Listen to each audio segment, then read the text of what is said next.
यो people, good morning, good evening, good afternoon. जो video देख रहे हैं उन सबके लिए कैसे हैं सब लोग बेटा? ओके, एक बार फिर से स्वागत है आप सबका हमारे नए लेक्चर में। गाइस, जैसे कि आप सभी जानते हैं कि हम लोगों के दिसंबर 2023 में जो एंटी नेट के एग्जाम है वो 6 दिसंबर से जो है वो स्टार्ट हो रहे हैं और आज जो है वो हो गई 28 नवंबर और 28 नवंबर हो गई है। तो अब अपने पास में जो है वो टोटल मिला के आज से मिला करके जो है वो दिन अपने पास कितने अवेलेबल है? 9। तो 9 दिन हमारे पास, मतलब अपना जो कॉमर्स का पेपर है तो वो है अपना कब? 7 तारीख को। ओके, तो हमारे पास में जो है वो 28, 29, 30 3 दिन तो हमारे पास में अवेलेबल है। किसके? नवंबर के। और हमारे पास में दिसंबर के 6 दिन अवेलेबल है। ठीक है ना, मतलब 6 तारीख तक जो है वो 6 दिन अपने पास में वो पड़े हैं। तो टोटल मिला के हमारे पास में 9 डेज जो है वो अवेलेबल है। आखिरी का दिन अगर छोड़ भी देते हैं मान लीजिए, तो हमारे पास में ओवरऑल मिलाकर के अगर बात करते हैं तो हमारे पास में 8 दिन हमारे पास में पूरे पूरे जो है वो पड़े हैं। इन 8 दिनों के अंदर हमारा स्ट्रेटजी जो है वो क्या होना चाहिए, मतलब अपने को इन 8 दिनों में क्या करना है, ठीक है, और किस तरीके से इन 8 दिनों को हम लोग यूटिलाइज करें कि हमारा रिजल्ट जो है वो पॉजिटिव आए, तो उसके बारे में हम चर्चा करेंगे। और साथ में हम इन 8 दिनों में क्या क्या करें वो हम जो है वो देखने वाले हैं। ओके, तो देखिए अभी 8 दिन है और लास्ट का जो टाइम होता है ना, इसके अंदर बेसिकली आपका फोकस होना चाहिए रिवीजन पे, आपका फोकस जो है होना चाहिए प्रैक्टिस के ऊपर। ठीक है ना, ताकि क्वेश्चन को अगर आप एग्जाम में जाने से पहले देख के जाओगे, हर यूनिट के लगभग 100 150 क्वेश्चन अगर आप देख के जाओगे तो कम से कम आप यूज्ड हो जाओगे क्वेश्चन से। ठीक है ना, आपको हर कॉन्सेप्ट का फ्रेमिंग जो है वो समझ में आ जाएगा कि कोई भी कॉन्सेप्ट किस तरीके से जो है वो पूछा जा सकता है। ठीक है ना, चाहे वो पेपर 1 हो चाहे वो पेपर 2 हो। तो आपको कोशिश करनी चाहिए कि हर यूनिट के एटलीस्ट 100-150 क्वेश्चन तो आप जो है वो लगा के जाओ, ताकि जब आप पेपर में जाओ ओके तो आपको पता हो कि इस तरीके से क्वेश्चन भी पुटअप हो सकता है। ठीक है, तो वो सब होगा कैसे? अगर आपने पहले प्रैक्टिस करी है। दूसरा रिवीजन सबसे इंपॉर्टेंट है। बहुत सारे लोग जो है वो आजकल क्या कर रहे हैं, वो रिवीजन जो है वो क्वेश्चन से कर रहे हैं। वो क्या करते हैं, पास ईयर के क्वेश्चन डालेंगे और जो है उसके थ्रू रिवीजन करना शुरू कर देंगे। उनको ऐसा लगता है कि अगर वो क्वेश्चन कर लिए तो चलो रिवीजन हो गया। जब तक कंटेंट नहीं पढ़ोगे तब तक रिवीजन का कोई बेनिफिट नहीं है। आप क्वेश्चन से मान लो आपने 5 घंटे लगा के जो है, मान लो एक यूनिट के आपने 100 क्वेश्चन आपने लगा लिए, लेकिन जब तक आपने बाकी कंटेंट अगर नहीं पढ़ा तो कोई बेनिफिट नहीं है। क्वेश्चन का मेन ऑब्जेक्टिव होता है फ्रेमिंग समझाना, बट क्वेश्चन से कभी भी रिवीजन जो है वो पॉसिबल नहीं होती। एक बात ध्यान रखिएगा, एक बात समझिएगा। अभी हम लोग जैसे फाइनेंस की बात करते हैं, ये हमारा बिजनेस फाइनेंस का बुक है। ओके, पूरा का पूरा जो अपना बिजनेस फाइनेंस है, लगभग इसमें 170 एक पेज का, 150 या 170 पेज का होगा। 11 चैप्टर हैं। ओके, अब एक बात बताइएगा, अगर ये 11 चैप्टर के मैं आज की वीडियो के अंदर आपको जो है वो 105 क्वेश्चन कराऊंगा, अगर खाली 105 क्वेश्चन कराने से काम चलता तो फिर तो रिवीजन की मतलब फिर तो करो ही मत, सिर्फ क्वेश्चन कर लो। लेकिन ये 105 क्वेश्चन करवाने के बाद मैं आपको रिवीजन वीडियो जरूर करवाऊंगा, और रिवीजन अगर नहीं किया तो कोई बेनिफिट नहीं है, क्योंकि ये 105 क्वेश्चन के अंदर हर कॉन्सेप्ट जो है वो नहीं आया है। एक बात समझिएगा, मतलब क्वेश्चन करो, क्वेश्चन करना बहुत जरूरी है तो फ्रेमिंग समझ में आएगा, लेकिन पूरा का पूरा कंटेंट पढ़ना बहुत जरूरी है। जो क्वेश्चन मैंने आपको आज, मान लीजिए एक एग्जांपल मैं लेके चलता हूं, मान लो कैपिटल बजटिंग में से मैंने जो है वो आपको एक क्वेश्चन करवा दिया, एनपीवी का क्वेश्चन करवा दिया। क्या पता अगली बार जो है वो पे बैक पीरियड का क्वेश्चन आ जाए, क्या पता अगली बार जो है वो आईआर का क्वेश्चन आ जाए, कुछ भरोसा थोड़ी है।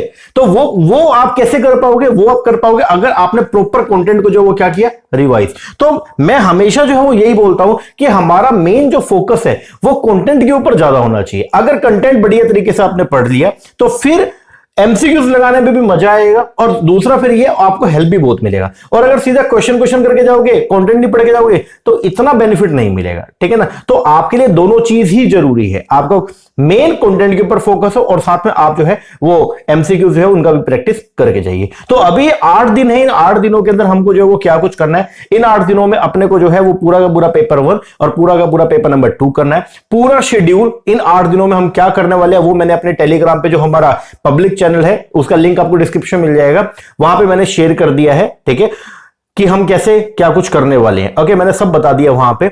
हम आज जो है इस वीडियो के अंदर क्या करेंगे, इस वीडियो के अंदर हम लोग जो है अपने कॉमर्स का जो यूनिट नंबर 4 है वहां से हम लोग जो वो प्रैक्टिस स्टार्ट कर रहे हैं। ठीक है, तो कॉमर्स का जो यूनिट नंबर 4 है जो है बिजनेस फाइनेंस का। ओके, तो बिजनेस फाइनेंस के जो है वो टोटल मिला के 105 क्वेश्चन जो है तो हम लोग करने वाले हैं। इसमें इससे पहले लगभग बिजनेस फाइनेंस के लगभग 100-150 क्वेश्चन तो ऑलरेडी हम लोग पहले भी कर चुके हैं। उनके लिंक भी जो है वो आपको डिस्क्रिप्शन मिल जाएंगे, जो पुरानी वीडियोस के, उनको जरूर कर जाना। प्रीवियस ईयर में 2019 के अंदर सिलेबस पहले चेंज हुआ था, 19 से लेकर के 2023 तक के सारे क्वेश्चन जो है हमारे ऑलरेडी उसके अंदर कवर है, तो उनको आप जो है वो जरूर देख लेना। ठीक है ना, अब ये जो क्वेश्चन है इनमें 2023 जो लेटेस्ट जो पेपर हुआ था, ओके, जून के अंदर, ये क्वेश्चन भी है और साथ में कुछ एक्स्ट्रा क्वेश्चन भी है। तो ये 105 क्वेश्चन अगर आप कर जाते हो प्लस रिवीजन वीडियो जो है वो ढंग से कर जाते हो, तो फिर मैं मानता हूं कि आपके यूनिट नंबर 4 के क्वेश्चन कोई भी गलत नहीं होगा, मतलब बिजनेस फाइनेंस आपका एकदम टिप्स हो जाएगा। तो इन क्वेश्चन के अंदर आपको कुछ नए कॉन्सेप्ट भी जो देखने को मिलेंगे, तो वो भी हम लोग जो है वो आज की वीडियो के अंदर डिस्कस करेंगे। और सबसे इंपॉर्टेंट बात यह है कि क्वेश्चन तो करने हैं, मैं फिर आपको जो है इसी चीज के ऊपर फोकस कर रहा हूं।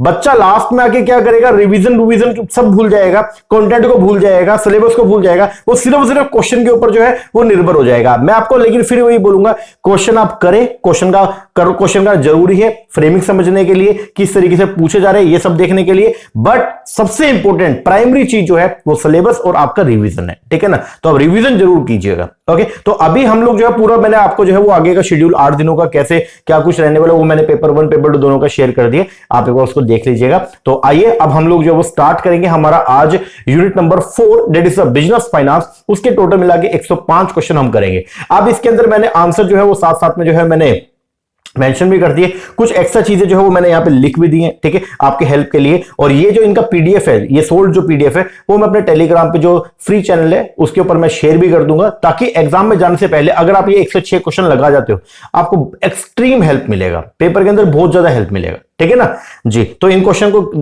मतलब एक बार वीडियो लगा लीजिएगा, देन उसके बाद कम से कम 2 या 3 बार जो है वो आप सिर्फ ड्रैग कर करके इन क्वेश्चन को देख जाना, पीडीएफ देख जाना, आपको एक्सट्रीम हेल्प मिलने वाला है, ठीक है ना। तो अगर मान लो 100 150 क्वेश्चन हर यूनिट के अगर हम करते हैं, तो लगभग ये आप ये 1200-1300 क्वेश्चन तो हम कर जाएंगे पेपर नंबर 2 के, और लगभग इतने 150 क्वेश्चन जो है वो हम करेंगे पेपर नंबर 1 के भी। तो आप ये लगा लो कि लगभग 1500 क्वेश्चन उनके हो गए। तो एग्जाम में जाने से पहले अगर मान लो 2500 क्वेश्चन लगभग अगर हम कर जाएंगे, तो आप समझिए कितना मजा ही आ जाएगा, ठीक है ना। आपका माइंड एकदम खुल जाएगा, आपको क्वेश्चन का फ्रेमिंग पूरा बढ़िया तरीके से जो समझ में आ जाएगा, ओके जी सर। चलो शुरुआत करते हैं। आज का सबसे पहला क्वेश्चन जो हमारे सामने आ रहा है वो है क्या, बोलता है given below are the 2 statement. 2 statement आपको यहां पे दे रखी है, एक है आपका असर्शन, एक है आपका रीजनिंग। सबसे पहले बोलता है असर्शन में, यूजुअली मैन्युफैक्चरिंग कंपनी, बोलता है जो मैन्युफैक्चरिंग कंपनीज होती है, मतलब जो सामान बनाने का काम करती है, वो यूज करती है sale and lease back arrangement को। देखो हमने चैप्टर नंबर 3 लीज के अंदर हमने पढ़ा था सेल एंड लीज बैक जो वो क्या होता है, जिसके अंदर आपके पास कोई एसेट है, आप जो है वो क्या करोगे, अपनी एसेट जो है वो किसी दूसरे पर्सन को, मान लो फाइनेंसर को पहले बेच दोगे, और फिर उससे जो है वही एसेट जो है वो लीज पे ले लोगे। तो उससे क्या होगा, आपको कैश भी मिल जाएगा और मशीन भी आपके पास में जो है वो क्या आ जाएगी, वापस आ जाएगी। इस अरेंजमेंट को बोलते हैं हम लोग क्या, सेल एंड लीज बैक। तो बोलते हैं यूजुअली जो मैन्युफैक्चरिंग कंपनी है वो यूज करती है sale and lease back arrangement को क्या करने के लिए, अनलॉक करने के लिए investment in the fix asset. ये बात एकदम जो है वो क्या करेक्ट है। कंपनी यही करती है कि जो पैसा फिक्स एसेट के अंदर लगा हुआ है, उस पैसे को हम, उस इन्वेस्टमेंट को हम क्या कर देंगे, अनलॉक कर लेंगे। इसका मतलब वो हमारा फ्री हो जाएगा। रीजन बता रखा है, बोलता है मतलब असर्शन तो एकदम करेक्ट है। फिर रीजनिंग में बोलता है in the sale of, in a sale of lease back arrangement, company sale करती है एसेट को लीजिंग कंपनी को। कंपनी सबसे पहले क्या करेगी, अपने एसेट को लीजिंग कंपनी को बेच देगी, एंड उसको वापस जो है वो लीज पर क्या कर लेगी, ले लेगी the uninterrupted use of the asset in their business. और फिर क्या करेगी, उसको प्रॉपर्ली अपने बिजनेस के अंदर क्या करेगी, यूज करेगी। ये बात भी एकदम जो है वो क्या करेक्ट है। लेकिन रीजन जो है वो असर्शन को जो है वो सपोर्ट नहीं कर रहा। अब आपको ना, जब भी ये आजकल क्वेश्चन असर्शन रीजनिंग के आते हैं, आप इनको अटेम्प्ट कैसे करना है। देखो जब कभी भी असर्शन रीजनिंग के क्वेश्चन आए, तो पहले आपको असर्शन और रीजनिंग है क्या, these two are the statement. ये जनरल एक बात बोली गई है किसी कॉन्सेप्ट को लेकर के, ठीक है। तो पहले जब भी आप ये क्वेश्चन अगर अटेम्प्ट करते हो, तो आपको पहले क्या करना है, इंडिविजुअली दोनों स्टेटमेंट को पढ़ो। इंडिविजुअली स्टेटमेंट 1 को पढ़ो, बोले तो असर्शन को पढ़ो, फिर देखो कि वो सही है या गलत है। फिर इंडिविजुअली जो है वो रीजनिंग पढ़ो, देखो कि वो सही है या नहीं है। जब अगर दोनों सही है, ठीक है, तो फिर अब अपने को चेक करना होता है कि क्या रीजन में जो बात लिखी गई है, क्या असर्शन को वो जस्टिफाई कर रहा है या नहीं कर रहा है। जैसे अपने यहां पे ये बोल रहा है कि बोलता है कि मैन्युफैक्चरिंग कंपनी जो है वो sale and lease back arrangement को जो है वो क्या करती है, यूज करती है। क्या करने के लिए, जो उनका पैसा एसेट के अंदर इन्वेस्ट था उस पैसे को फ्री करने के लिए, ताकि वो उसको एंजॉय कर पाए। बिल्कुल। लेकिन रीजन के अंदर जो है वो क्या बोल रहा है, बोलता है sale and lease back arrangement के अंदर कंपनी जो है अपनी एसेट बेचेगी लीजिंग कंपनी को, और फिर उसको वापस लीज पे ले लेगी, और उस एसेट को जो है वो क्या करेगी, यूज करेगी। यहां पे ये बोल रहे हैं कि एसेट को आप आगे जो क्या करोगे, यूज करोगे। लेकिन ऊपर जो है बात की गई है किसकी, ऊपर बात की गई है इन्वेस्टमेंट की। ऊपर किसकी बात की गई है? इन्वेस्टमेंट की। और नीचे जो बात कर रहा है किसके? एसेट के यूज की। बातें दोनों सही है, लेकिन रीजन जो है वो असर्शन को सपोर्ट नहीं कर रहा है। मैंने यहां पे लिखा है कि फंड्स की बात नहीं की, दैट्स व्हाई कि रीजन जो है वो असर्शन को सपोर्ट नहीं कर रहा। तो आंसर जो बनेगा वो क्या बनेगा? असर्शन रीजनिंग दोनों क्या है? ट्रू है, but reasoning is not the correct explanation of assertion. Okay, तो सेकंड। चलो जी आगे, सेकंड क्वेश्चन। आपको यहां पे जो है वो टेक्निक देखिए, उनके फीचर देखिए, आपको जो है मैचिंग करनी है। पूलिंग क्या होता है? पूलिंग का मतलब होता है इकट्ठा करना। क्या करना? इकट्ठा। तो पूलिंग का मतलब जो है वो क्या?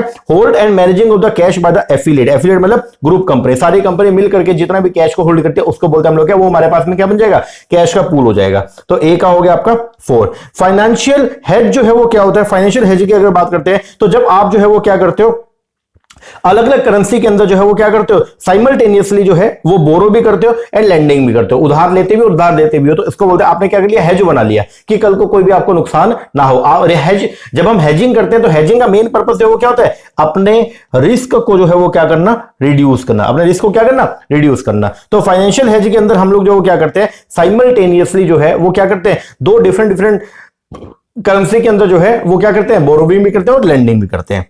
ठीक है जी। नेचुरल हेजिंग जो क्या होती है? नेचुरल हेजिंग है जब आप जो है प्रोडक्शन फैसिलिटी को जो अलग अलग कंट्री के अंदर क्या कर लोगे? ऑपरेट करोगे, तो उसको बोलते हैं नेचुरल हेजिंग। और नेटिंग जो है वो क्या होता है? नेटिंग का मतलब होता है, मतलब जो भी आपने पैसा लेना है और जो भी आपने पैसा देना है उसको क्या करना? नेट ऑफ कर लेना। ठीक है, तो मतलब लीडिंग एंड लैगिंग करना। तो इसमें क्या? रिडक्शन करना foreign exchange risk through leading and lagging. तो अगर आपको लग रहा है कि फ्यूचर में फॉरेन करेंसी का रेट बढ़ जाएगा और आपने अगर पेमेंट करनी है तो आप क्या करोगे? एडवांस में पेमेंट कर दोगे। ठीक है, मतलब लीडिंग कर दोगे। और अगर आपको लगता है आगे रेट कम होगा, ठीक है, अभी रेट बढ़ा हुआ है, तो आप क्या करोगे? पेमेंट को थोड़ा लेट कर दोगे, बोले तो लैगिंग कर दोगे। ठीक है, तो इसको बोलते हैं हम लोग क्या? नेटिंग। तो आंसर जो बनेगा वो क्या बनेगा? सेकंड। आगे आइएगा, बोलते टोटल रिटर्न दे रखी है आपको इक्विटी स्टॉक का, मतलब इक्विटी शेयर की टोटल रिटर्न जो है वो दे रखी है कितना? 12.5%। कितनी है? 12.5%। ध्यान से समझना।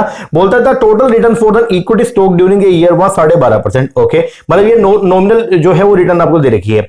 बोलता रेट ऑफ इन्फ्लेशन जो है ड्यूरिंग दैट ईयर वो था 3.5%। तो इन्फ्लेशन जो है वो कितना था? 3.5। बोलता रियल इन्फ्लेशन एडजस्टेड रिटर्न जो है वो आपको बतानी, मतलब रियल रिटर्न अब आपको बतानी है, रियल रिटर्न कितनी है। तो देखो हम लोगों ने जो पहले पढ़ा था, इसमें इसका फॉर्मूला होता है वो क्या?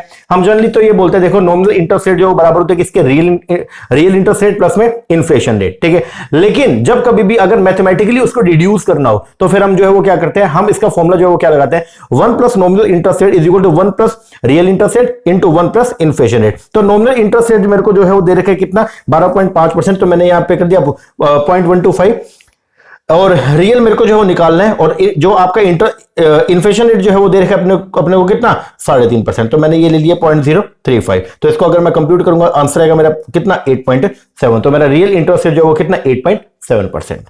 चलिए जी आगे, ऑप्टिमम कैपिटल बजट। अब ध्यान से समझना, ऑप्टिमम कैपिटल बजट जो होता है ना एक फर्म का, वो रिफ्लेक्ट करता है किस जगह पे? जब इंटरसेक्शन होता है। इंटरसेक्शन होता है किसका? इन्वेस्टमेंट अपॉर्चुनिटी का and marginal cost of capital curve का। अब आप खुद समझिएगा, मतलब अगर मान लो आपने कहीं पे भी जो है वो क्या करना है? पैसा लगाना है। ठीक है, तो आप कहां पे पैसा लगाओगे? जो ऐसी जगह पे पैसा लगाऊंगा जहां पे इन्वेस्ट करना मेरे बजट में भी हो और दूसरा मतलब मेरी औकात में भी हो। इन्वेस्टमेंट जो है, इन्वेस्टमेंट आउटले जो मेरा जा रहा है वो मेरे बजट में भी आता हो, और दूसरा ये कि मेरे को वहां से एक ऑप्टिमम क्या मिल रही हो? रिटर्न भी मिल रही हो। तो जहां पे ये दोनों बातें मेरी क्या कर जाएंगी? मैच कर जाएंगी। मतलब मेरे पास 1 लाख रुपए पड़े और अगर मान लो कभी ऐसा हो गया कि 1 लाख की ही जरूरत है पैसे लगाने के लिए, कोई एक ऐसा प्रोजेक्ट है वह 1 लाख ही जो है वो लगेगा और मेरे को रिटर्न भी जो है वो बाकी प्रोजेक्ट से सबसे क्या मिलेगा? ज्यादा मिल रहा है, तो वो मेरे लिए क्या हो जाएगा? एक ऑप्टिमम कैपिटल बजट हो जाएगा। ठीक है, तो ऑप्टिमम कैपिटल बजट जो है वो किसी भी फॉर्म का वो रिफ्लेक्ट होता है कैसे?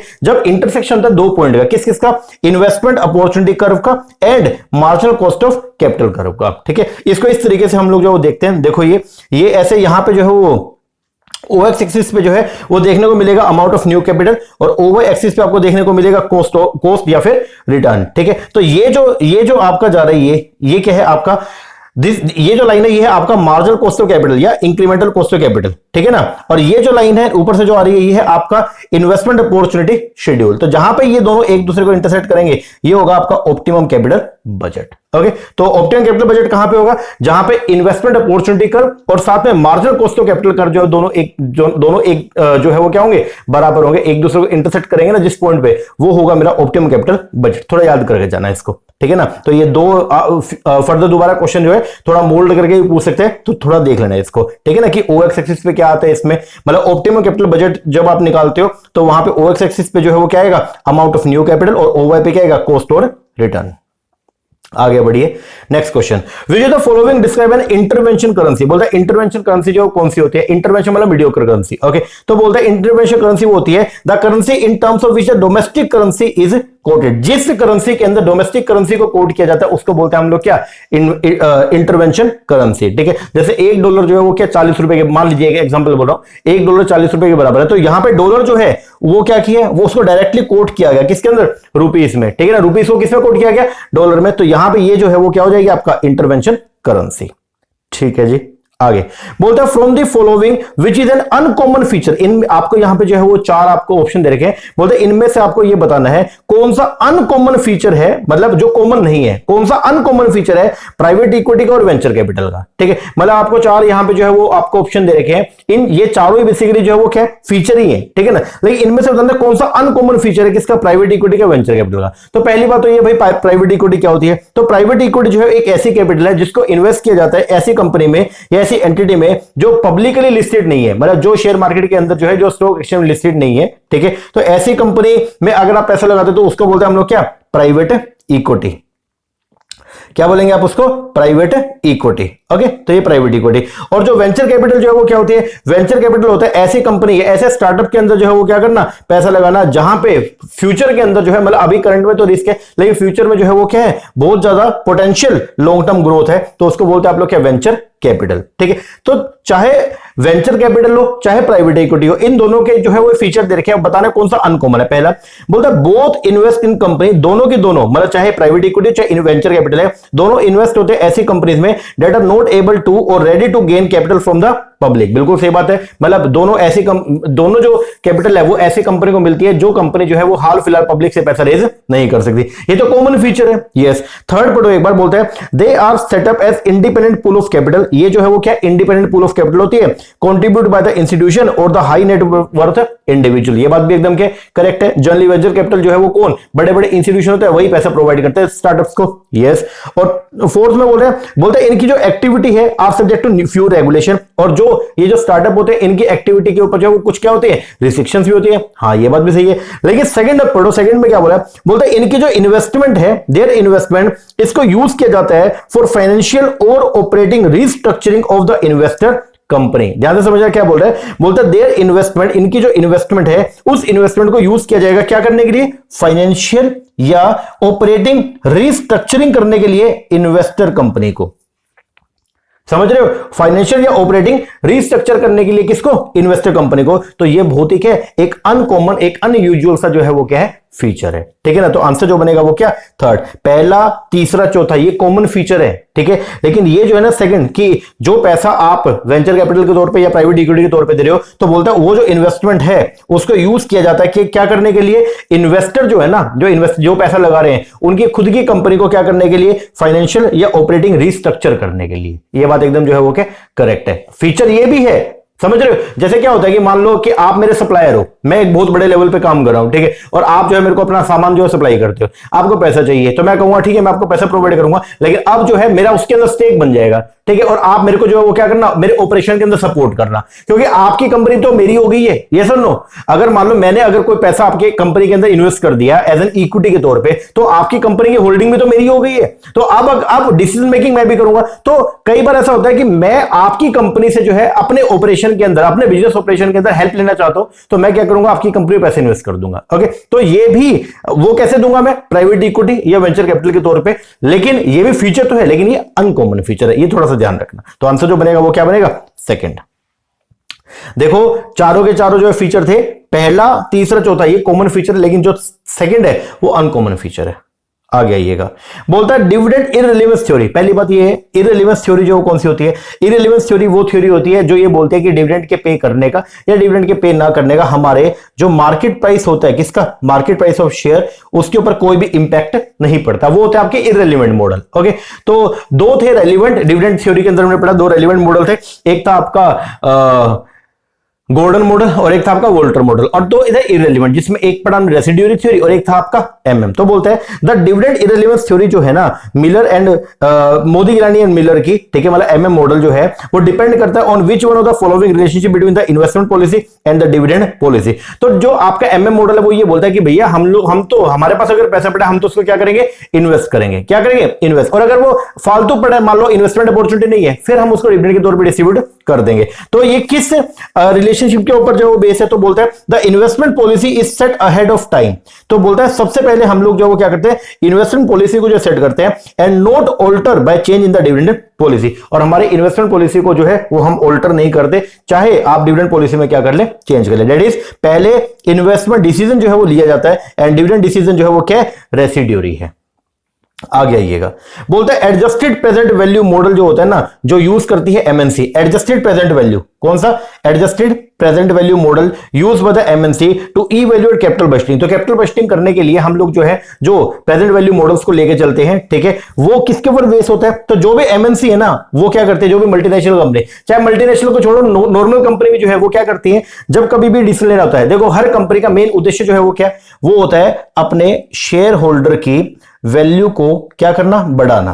और शेयर होल्डर की वैल्यू को जो है वो क्या करना? इंक्रीज करना। आपका जो मेन क्या होता है? उद्देश्य है, ठीक है ना। वेल्थ ऑफ शेयर होल्डर को क्या करना? मैक्सिमाइज करना। और शेयर होल्डर की वेल्थ जो है वो हमने पढ़ा था कि अगर एनपीवी जो है वो क्या होती है? बढ़ती है, ठीक है। अगर नेट प्रेजेंट वैल्यू जो है वो क्या होगी? डिफरेंट प्रोजेक्ट से आने वाली अगर नेट प्रेजेंट वैल्यू को अगर आप जोड़ दोगे तो उससे मार्केट, उससे जो है वो क्या होगा? जो शेयर होल्डर की जो वर्थ है, क्योंकि अगर वैल्यू ऑफ द फर्म बढ़ेगी, ठीक है, हम ये बोलते हैं ना वैल्यू ऑफ द फर्म जो है वो क्या? वो एनपीवी, जो पॉजिटिव एनपीवी है, पॉजिटिव एनपीवी अगर क्या होती है? बढ़ती है, तो वैल्यू द फर्म भी बढ़ेगी। और पॉजिटिव एनपीवी डाउन होगी तो वैल्यू द फर्म भी क्या होगी? डाउन होगी। तो जो भी मल्टीनेशनल कंपनी होती है ना, वो हमेशा एक ही लॉजिक के ऊपर जो है वो क्या करती है? इन्वेस्टमेंट करती है। वो बोलते हैं कि अगर मान लो एनपीवी जो है हमारी क्या आ रही है? पॉजिटिव है, मतलब present value cash inflow is greater than the present value of the cash outflow, तो उससे जो क्या होगा? हमारी वेल्थ जो है वो क्या होगी? इंक्रीज होगी, और हमारा शेयर होल्डर की वेल्थ भी क्या होने वाली है? इंक्रीज। तो जितने भी एमएनसीज है या जो भी डोमेस्टिक कंपनी है, वो एक ही प्रिंसिपल के ऊपर जो क्या क्या क्या करती है? काम करती है। वो प्रिंसिपल क्या? Value additive approach. और वैल्यू एडिटिव अप्रोच जो वो क्या बोलती है कि नेट प्रेजेंट वैल्यू जो है अगर वो क्या होगी? पॉजिटिव नेट प्रेजेंट वैल्यू जितनी जो है वो क्या होगी? बढ़ेगी, उतना ही हमारी वैल्यू ऑफ द फर्म जो वो बढ़ेगी, और उतना ही जो शेयर होल्डर की वेल्थ है वो भी क्या होगी? इंक्रीज होगी, ठीक है ना। तो डिफरेंट प्रोजेक्ट से आने वाली जो एनपीवी, उनको हमने क्या करना है? ऐड। अलग अलग प्रोजेक्ट से आने वाली एनपीवी को अगर मैं क्या करूंगा? ऐड करूंगा, तो वो मेरी क्या बन जाएगी? वैल्यू। वो क्या बन जाएगी? वैल्यू। और वैल्यू अगर मेरी एनहांस होगी तो मेरी शेयर होल्डर की वैल्यू वो भी क्या होगी? बढ़ेगी। आगे आइएगा, which of the following is likely to increase the value of a country currency. बोलता है इनमें से कौन सा ऐसा आपके जो है वो आपको जो है वो ये यहां पे 5 फैक्टर दे रखे, इन 5 में से बोलता है इनमें से कौन सा ऐसा फैक्टर है जो क्या करेगा? आपकी कंट्री की करेंसी को जो है वो क्या कर देगा? एनहांस कर देगा। आपको मैंने बहुत बार पढ़ाया और मैंने आपको हमेशा ये बोल रहा है कि देखिए जिस कंट्री के अंदर, जिस देश के अंदर महंगाई ज्यादा होगी, जिस कंट्री के अंदर इन्फ्लेशन जो है क्या होगा? ज्यादा होगा।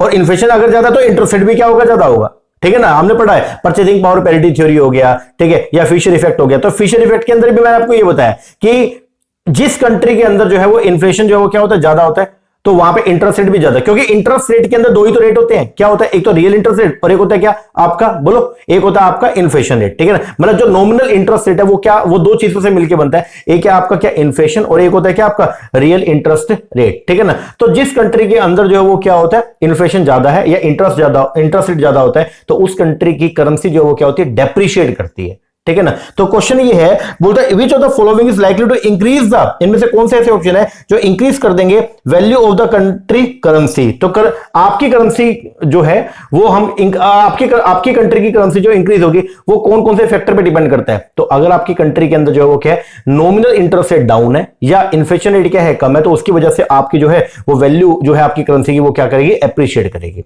ठीक है ना। तो आंसर क्या है इसका? Higher real interest rate. बिल्कुल, अगर रियल इंटरेस्ट रेट अगर हाइयर है ठीक है, तो इसका वैसे लेना देना भी नहीं है क्योंकि इन्फ्लेशन रेट का जो है वो लेना देना होता है। दूसरा, हाइयर नॉमिनल इंटरेस्ट रेट, नहीं, नॉमिनल इंटरेस्ट रेट अगर ज्यादा होगा तो हमारी वैल्यू जो है डेप्रिशिएट करेगी।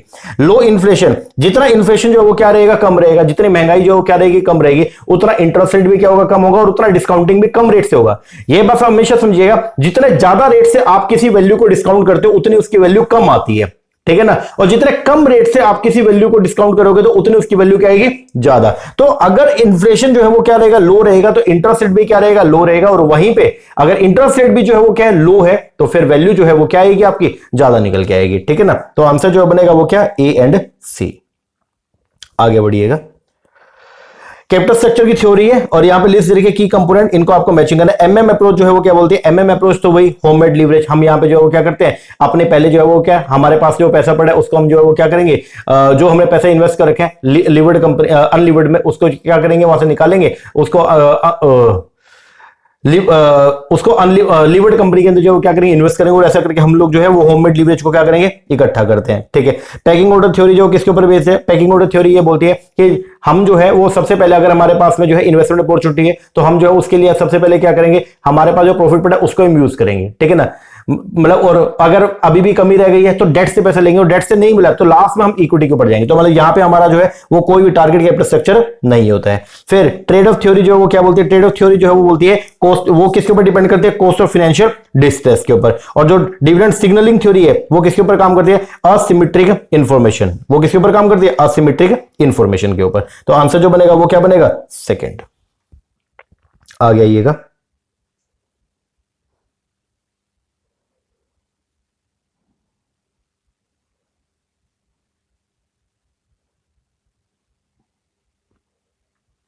विच of the following element cause problem, इनमें से कौन सा एलिमेंट है जो प्रॉब्लम क्रिएट करेगा in application of IRR method while evaluating mutually exclusive project. तो जब कभी भी हमारे सामने दो mutually exclusive project, mutually exclusive क्या, कि अगर मान लो दो प्रोजेक्ट है ए और बी, ये म्यूचुअली एक्सक्लूसिव कब होंगे, अगर ए एक्सेप्ट हो गया तो बी अपने आप ही क्या हो जाएगा, रिजेक्ट, और अगर बी एक्सेप्ट हो गया तो ए क्या हो जाएगा, रिजेक्ट हो जाएगा। तो ऐसे प्रोजेक्ट्स को बोलते हैं हम लोग क्या, म्यूचुअली एक्सक्लूसिव प्रोजेक्ट। तो बोलते हैं which of the following element cause, इनमें से कौन कौन से ऐसे एलिमेंट है जो समस्या पैदा कर देंगे आईआरआर के अंदर, अगर मान लीजिए हमको जो इवैल्यूएट करना है दो म्यूचुअली एक्सक्लूसिव प्रोजेक्ट को। तो एक तो जो है वो क्या, एक तो आपका टाइमिंग, मान लो ए प्रोजेक्ट जो है वो तो है मान लीजिए 10 साल का और बी प्रोजेक्ट आपका 7 साल का, तो टाइमिंग से जो है दिक्कत आएगी। दूसरा है आपका स्केल, ए प्रोजेक्ट के अंदर पैसा जो है वो लगना है मान लो 1 लाख रुपए, बी में लगना आपके 2 लाख रुपए, तो ये भी समस्या आएगी, ठीक है। तो आंसर जाएगा बी एंड सी, ये ध्यान रखना। डिस्काउंट रेट नहीं, क्योंकि आईआरआर में डिस्काउंट है तो हम खुद का निकालते ही हैं, ठीक है ना। और दूसरा रिवर्सिंग फ्लो का मतलब नहीं है, और ना ही लीवरेज का कोई लेना देना है, मतलब जो है आपका जो इंटरेस्ट है, ठीक है, या जो बोरोइंग है उसका भी कोई लेना देना नहीं है। आगे बढ़े, which on the following is an operational technique, इनमें से कौन सी ऑपरेशनल टेक्निक है हेज करने की, हेजिंग ट्रांजैक्शन एक्सपोजर। अगर मान लो कभी भी ट्रांजैक्शन एक्सपोजर उसको अगर हेज करने तो आप जो है वो क्या करोगे, हेज करोगे थ्रू लीडिंग एंड लैगिंग। ये अभी मैंने आपको थोड़ी देर पहले बताया भी है कि हम जो है वो क्या करेंगे, लीडिंग और लैगिंग करके जो है हेज कर सकते हैं।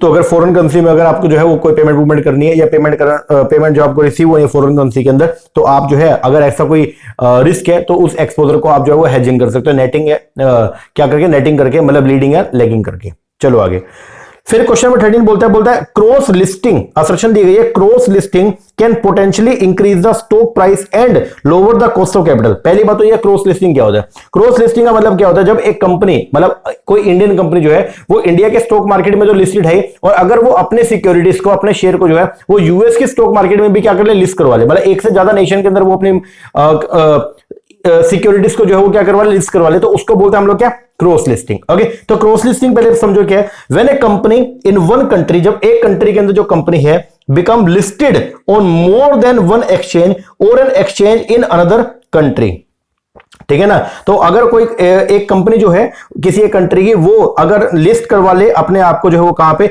एक से ज्यादा एक्सचेंज में या दो अलग अलग नेशन के एक्सचेंज के अंदर अपनी सिक्योरिटी को लिस्ट करवा ले, तो उसको बोलते हैं हम लोग क्या, क्रॉस लिस्टिंग।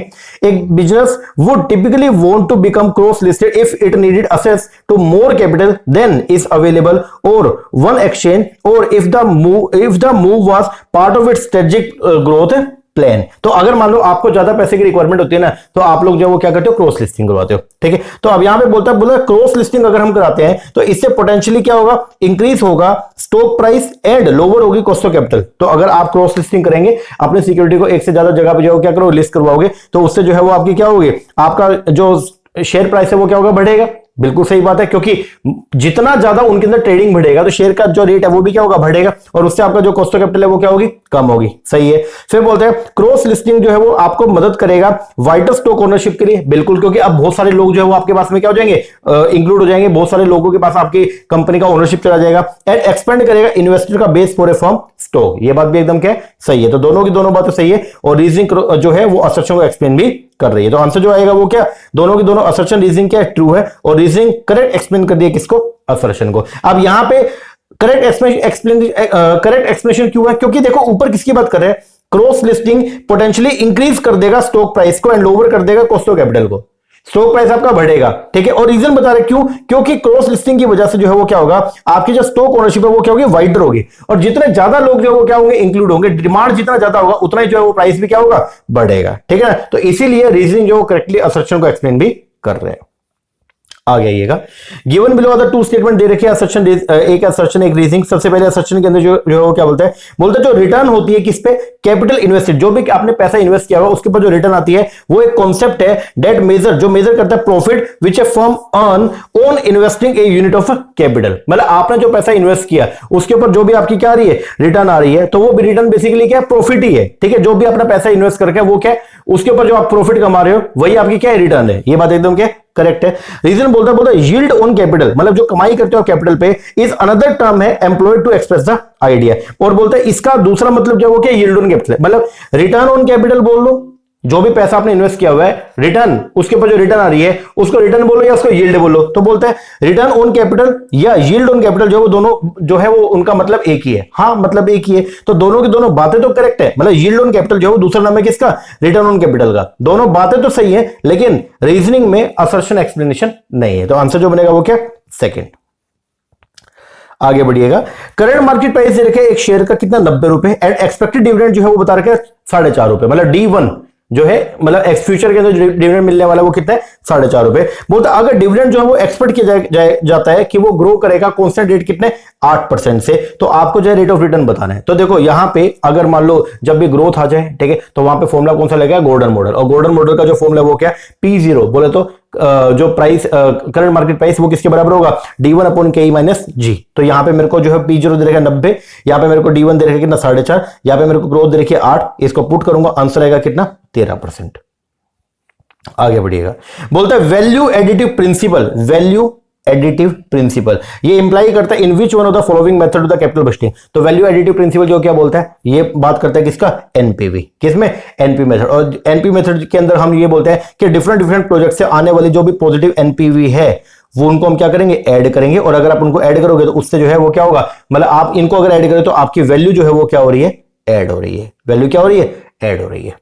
आगे बढ़िएगा, बोलता है रिस्क फ्री रेट दे रखा है आपको 6% का, मतलब रिस्क फ्री रेट है 6% का, और मार्केट रिस्क प्रीमियम जो है वो आपको दे रखा कितना, 9%। मार्केट रिस्क प्रीमियम, इसका मतलब अगर आप जो है वो रिस्क फ्री सिक्योरिटी पैसा इन्वेस्ट ना करके अगर मार्केट में लगाओगे तो मार्केट से में आपको जो है वो कितना एक्स्ट्रा पैसा मिलेगा, 9% एक्स्ट्रा मिलेगा। तो मतलब टोटल कितना मिलेगा, अगर हम मैं टोटल की बात करूं तो टोटल देखो रिस्क फ्री वो तो मिलेगा, क्योंकि अगर मैं विदाउट रिस्क सिक्योरिटी में पैसा लगा रहा हूं तो भी मुझे जो कितना मिल रहा है, 6%। और अगर मैं मार्केट में लगाऊंगा, मतलब रिस्की सिक्योरिटी से पैसा लगाऊंगा तो मुझे 6% से फालतू मिलेगा। कितना फालतू मिल रहा है, 9%। मतलब मुझे कितना प्रीमियम मिल रहा है, 9%। तो मुझे टोटल कितना मिल रहा होगा, 6 तो मिल ही रहा होगा और प्लस में 9, तो टोटल मिला के मुझे 15 मिल रहा होगा। ये बात ध्यान रखना, ठीक है ना।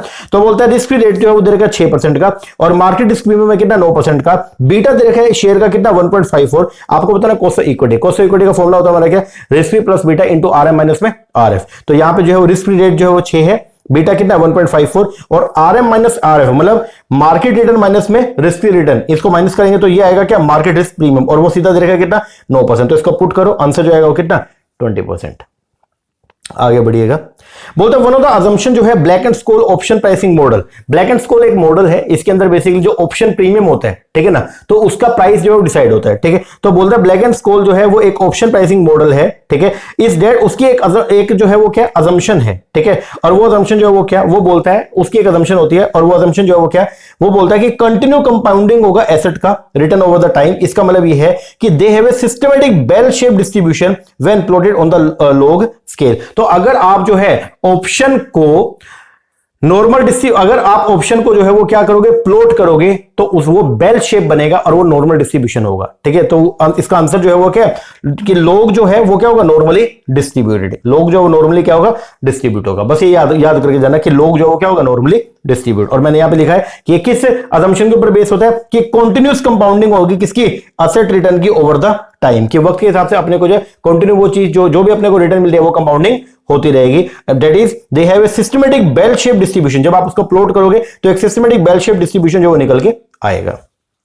आगे बढ़िएगा, बोलता है if invoice discounting is not confidential in nature. बोलता है अगर इनवॉइस डिस्काउंटिंग जो है वो कॉन्फिडेंशियल इन नेचर नहीं है, ठीक है, the customer of the client, तो क्लाइंट का जो कस्टमर है उसको एडवाइस किया जाएगा कि वो जो है वो क्या करे to make payment directly to the factor, कि वो फैक्टर को डायरेक्टली क्या करे पेमेंट करे। ये जो फैसिलिटी है ये क्या है, ठीक है, this facility when offered with a non recourse, उसको बोलते हैं हम लोग क्या एजेंसी फैक्टरिंग। क्या बोलेंगे एजेंसी फैक्टरिंग। क्योंकि जब अगर मान लो हमने छुपाया नहीं और हमने डायरेक्टली जो है वो बता दिया कि ये मिस्टर ए जो है ये इसको हमने जो है वो फैक्टर अपॉइंट किया हुआ है, इसको क्या अपॉइंट किया हुआ है फैक्टर, और वो फैक्टरिंग है कौन सी नॉन रिकॉर्स, नॉन रिकॉर्स। तो इसका मतलब बैड डेट का अगर लॉस हो गया तो वो कौन उठाएगा सेलर उठाएगा। तो अगर ए जाएगा अब रिकवरी करने तो ए जो है वो किसके सेलर के बिहाफ पे जा रहे हैं, ए किसके बिहाफ पे सेलर के बिहाफ पे जा रहा है। और ए में और सेलर में कौन सा रिलेशन है एजेंट और प्रिंसिपल का रिलेशन है, ठीक है ना। तो यहां पे जो फैक्टर जा रहा है ए जो जा रहा है वो किसके बिहाफ पे जा रहा है सेलर के बिहाफ पे। और बता भी दिया अगर मान लो ये क्या बोल रहा है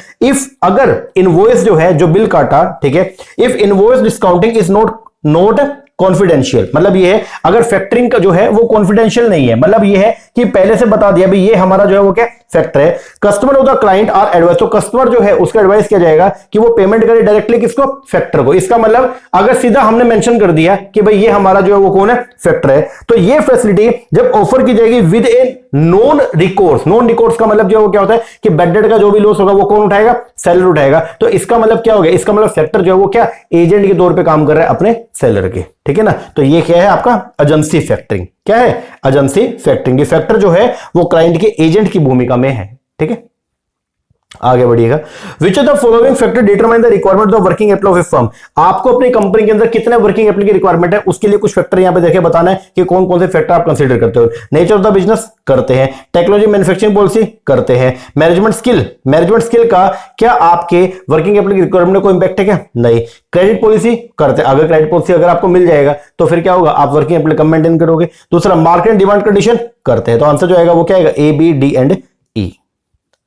आगे बढ़िएगा, आपको यहाँ पे कुछ लीज दे रखी है, आपको जो मैचिंग करना है। सबसे पहले फाइनेंस लीज, फाइनेंस लीज जो कौन सी होती है यहाँ पे लेसर जो है फाइनेंस लीज, फाइनेंस मतलब यहाँ पे लेसर जो है वो क्या करेगा सब्सटेंशियली जो है वो क्या ट्रांसफर करेगा substantially all the risk and reward incidental to the ownership of the asset to the lessor, मतलब जो है वो लगभग हम एक ही पर्सन से सारा का सारा पैसा जो है रिकवरी करने का काम करेंगे। ऑपरेटिंग के अंदर हम लोग जो वो क्या करते हैं सारा का सारा पैसा एक ही पर्सन से रिकवरी करने का काम नहीं करते, बल्कि क्या करेंगे थोड़े थोड़े जो है मतलब समय के लिए हम लीज पे जो है वो अपनी प्रॉपर्टी अपनी एसेट को देंगे और कुछ और अलग लोगों से पैसा रिकवरी करते हैं। तो बोलते हैं the lessor does not transfer all the risk and reward incidental to the ownership of the asset. Sale and leaseback जो क्या होती है यहाँ पे लेसर जो पहले क्या करेगा अपने एसेट को बेचेगा कैश में, ठीक है, किसमें टू द रिस्पेक्टिव लेसर को, और फिर उसी एसेट को जो वो क्या कर लेगा वापस लीज पे ले लेगा, इसको बोलते हैं सेल एंड लीजबैक। और डायरेक्ट लीज जो क्या होती है जब दो ही पार्टी इन्वॉल्व है एक लेसर और एक लेसी, उसको बोलते हैं हम लोग क्या direct lease. The lessee and the owner of the equipment are the two different entity, वो है आपका कौन सा डायरेक्ट लीज। तो आंसर जो बनेगा वो क्या बनेगा आपका फर्स्ट। आगे आएगा, अरेंज करना following steps involve in the budgeting in a proper sequence. जब भी आप कैपिटल बस्टिंग करते हैं तो आप ना एक प्रॉपर जो है वो प्रोसेस को फॉलो करते हो। उसके अंदर सबसे पहले जो है आप क्या करोगे आइडेंटिफाई करोगे अलग अलग इन्वेस्टमेंट प्रपोजल को। यस, जब आपको पता चले भाई ये इन्वेस्टमेंट प्रपोजल्स हैं, फिर उसके बाद में अब आप जो है वो क्या करोगे उसमें स्क्रीनिंग करोगे, जो बढ़िया उनको अलग से शॉर्टलिस्ट कर लोगे। यस, स्क्रीनिंग कर लिया। अब आप जो है वो क्या करोगे इवेल्युएट करोगे डिफरेंट डिफरेंट प्रपोजल को। यस, इवेल्युएशन करने के बाद अब जो है वो आप क्या करोगे इंप्लीमेंट करोगे प्रपोजल को, और लास्ट में उनको जो है वो क्या करोगे रिव्यू करोगे। तो आंसर जो आएगा वो क्या थर्ड। आगे, डेल लिमिटेड हैज 100 रुपए का प्रेफरेंस शेयर है। एक कंपनी है डेल लिमिटेड, उसका जो है वो 100 रुपए का प्रेफरेंस शेयर है जो रिडीम होगा एट ए प्रीमियम ऑफ 10%। ठीक है, उसका आपको रिडीम करना है 15 साल के बाद में 10% प्रीमियम पे, मतलब 100 रुपए वाली चीज के 110 रुपए देने हैं। ठीक है, कूपन रेट है 12%। कूपन रेट का मतलब क्या, आपका डिविडेंड रेट वो कितना आपका 12% है। और फ्लोटेशन कॉस्ट है कितनी 5%। फ्लोटेशन कॉस्ट कब आती है, जब भी आप शेयर को इशू करते हो, ठीक है, तो आपकी फ्लोटेशन कॉस्ट आएगी। और फ्लोटेशन कॉस्ट जो है वो किस पे होती है, जो आपका इशू प्राइस है उसके ऊपर। ठीक है, सेल प्राइस जो था वो था 95, मतलब आपने ये 100 रुपए वाली चीज, जो 100 रुपए का जो शेयर है उसको 95 में इशू किया था। ठीक है जी, बोलता है कॉस्ट ऑफ प्रेफरेंस शेयर निकालो एंड सिलेक्ट करो करेक्ट ऑप्शन को। अब देखो यहां पे पहली बात तो ये जो प्रेफरेंस शेयर है वो रिडीमेबल है इरिडीमेबल है। सर 15 साल के बाद जिसकी पेमेंट होनी है तो ये रिडीमेबल है, और रिडीमेबल है तो उसका फॉर्मूला होता है क्या, केपी बोलते cost of preference share is equal to dividend plus maturity value minus में नेट प्रोसीड अपॉन में एन अपॉन में maturity value plus net proceed upon में 2। तो डिविडेंड जो कितना 12 रुपए, 100 रुपए का 12% कितना 12, प्लस में मैच्योरिटी वैल्यू, मैच्योर कितने पे वापस करना है आपको, 100 रुपए वाले के 110 रुपए अपने को देने हैं, तो मैच्योरिटी वैल्यू जो कितना 110 माइनस में नेट प्रोसीड। नेट प्रोसीड का मतलब कितना पैसा आपको मिला होगा। सर 95 रुपए में हमने इशू किया था और 5% तो अपनी क्या आ गई, फ्लोटेशन कॉस्ट आ गई है। तो 95 का 5% जो है वो 4 रुपए 75 पैसे मेरी फ्लोटेशन कॉस्ट, तो मुझे जो मिला होगा वो कितना मिला 90.25। तो मैंने ये कर दिया अपॉन में एन, एन का मतलब कितने साल में इसको रिडीम करना है 15 साल में, डिवाइड बाय 15 अपॉन में maturity value plus net proceed upon में 2, ये एवरेज करना होता है। तो हमने इसको अगर सोल्व करोगे तो आंसर आएगा 13.32। आगे बढ़िएगा, exchange depreciation rate of one currency in relation to another currency is approximately equal to their किसके। तो बोलता है कि दो कंट्री का जो एक्सचेंज रेट है, एक्सचेंज डेप्रिसिएशन रेट जो है दो कंट्री का, मतलब एक कंट्री दूसरे के मतलब डेप्रिशिएट करेगी तो वो किस वजह से करेगी, तो उसकी वजह जो है वो जनरली दो होती है। एक तो होता है इंटरेस्ट डिफरेंशियल और एक होता है किसका क्या, इन्फ्लेशन रेट डिफरेंशियल। तो बोलता है एक्सचेंज डेप्रिसिएशन रेट, एक्सचेंज का मतलब फॉरेन करेंसी, फॉरेन करेंसी का जो डेप्रिसिएशन रेट है of one currency in relation to another currency वो किसके इक्वल होगा, वो इक्वल होगा आपके inflation rate differential and interest rate differential के। हम हमेशा ये बोलते हैं, जो हमने पढ़ा था एक तो परचेजिंग पावर पैरिटी थ्योरी था, उसके बाद में फिर हमने जो है वो पढ़ा फिशर इफेक्ट, और फिशर इफेक्ट यही तो बोलता है कि आपका जो इन्फ्लेशन रेट डिफरेंशियल है और जो इंटरेस्ट रेट डिफरेंशियल है वो दोनों जो है वो क्या होंगे, बराबर होंगे। क्योंकि जो आपका नॉमिनल इंटरेस्ट रेट होता है उसके अंदर आपका एक रियल इंटरेस्ट रेट होता है और एक होता है क्या आपका इन्फ्लेशन रेट, और रियल इंटरेस्ट रेट हर टाइम क्या रहेगा, सेम रहेगा। तो जो फर्क आएगा इन्फ्लेशन, जो फर्क आएगा इंटरेस्ट रेट में वो किसके कारण आएगा, तो वो आएगा इन्फ्लेशन के कारण। ठीक है, तो आंसर आएगा वो ए एंड बी बोथ।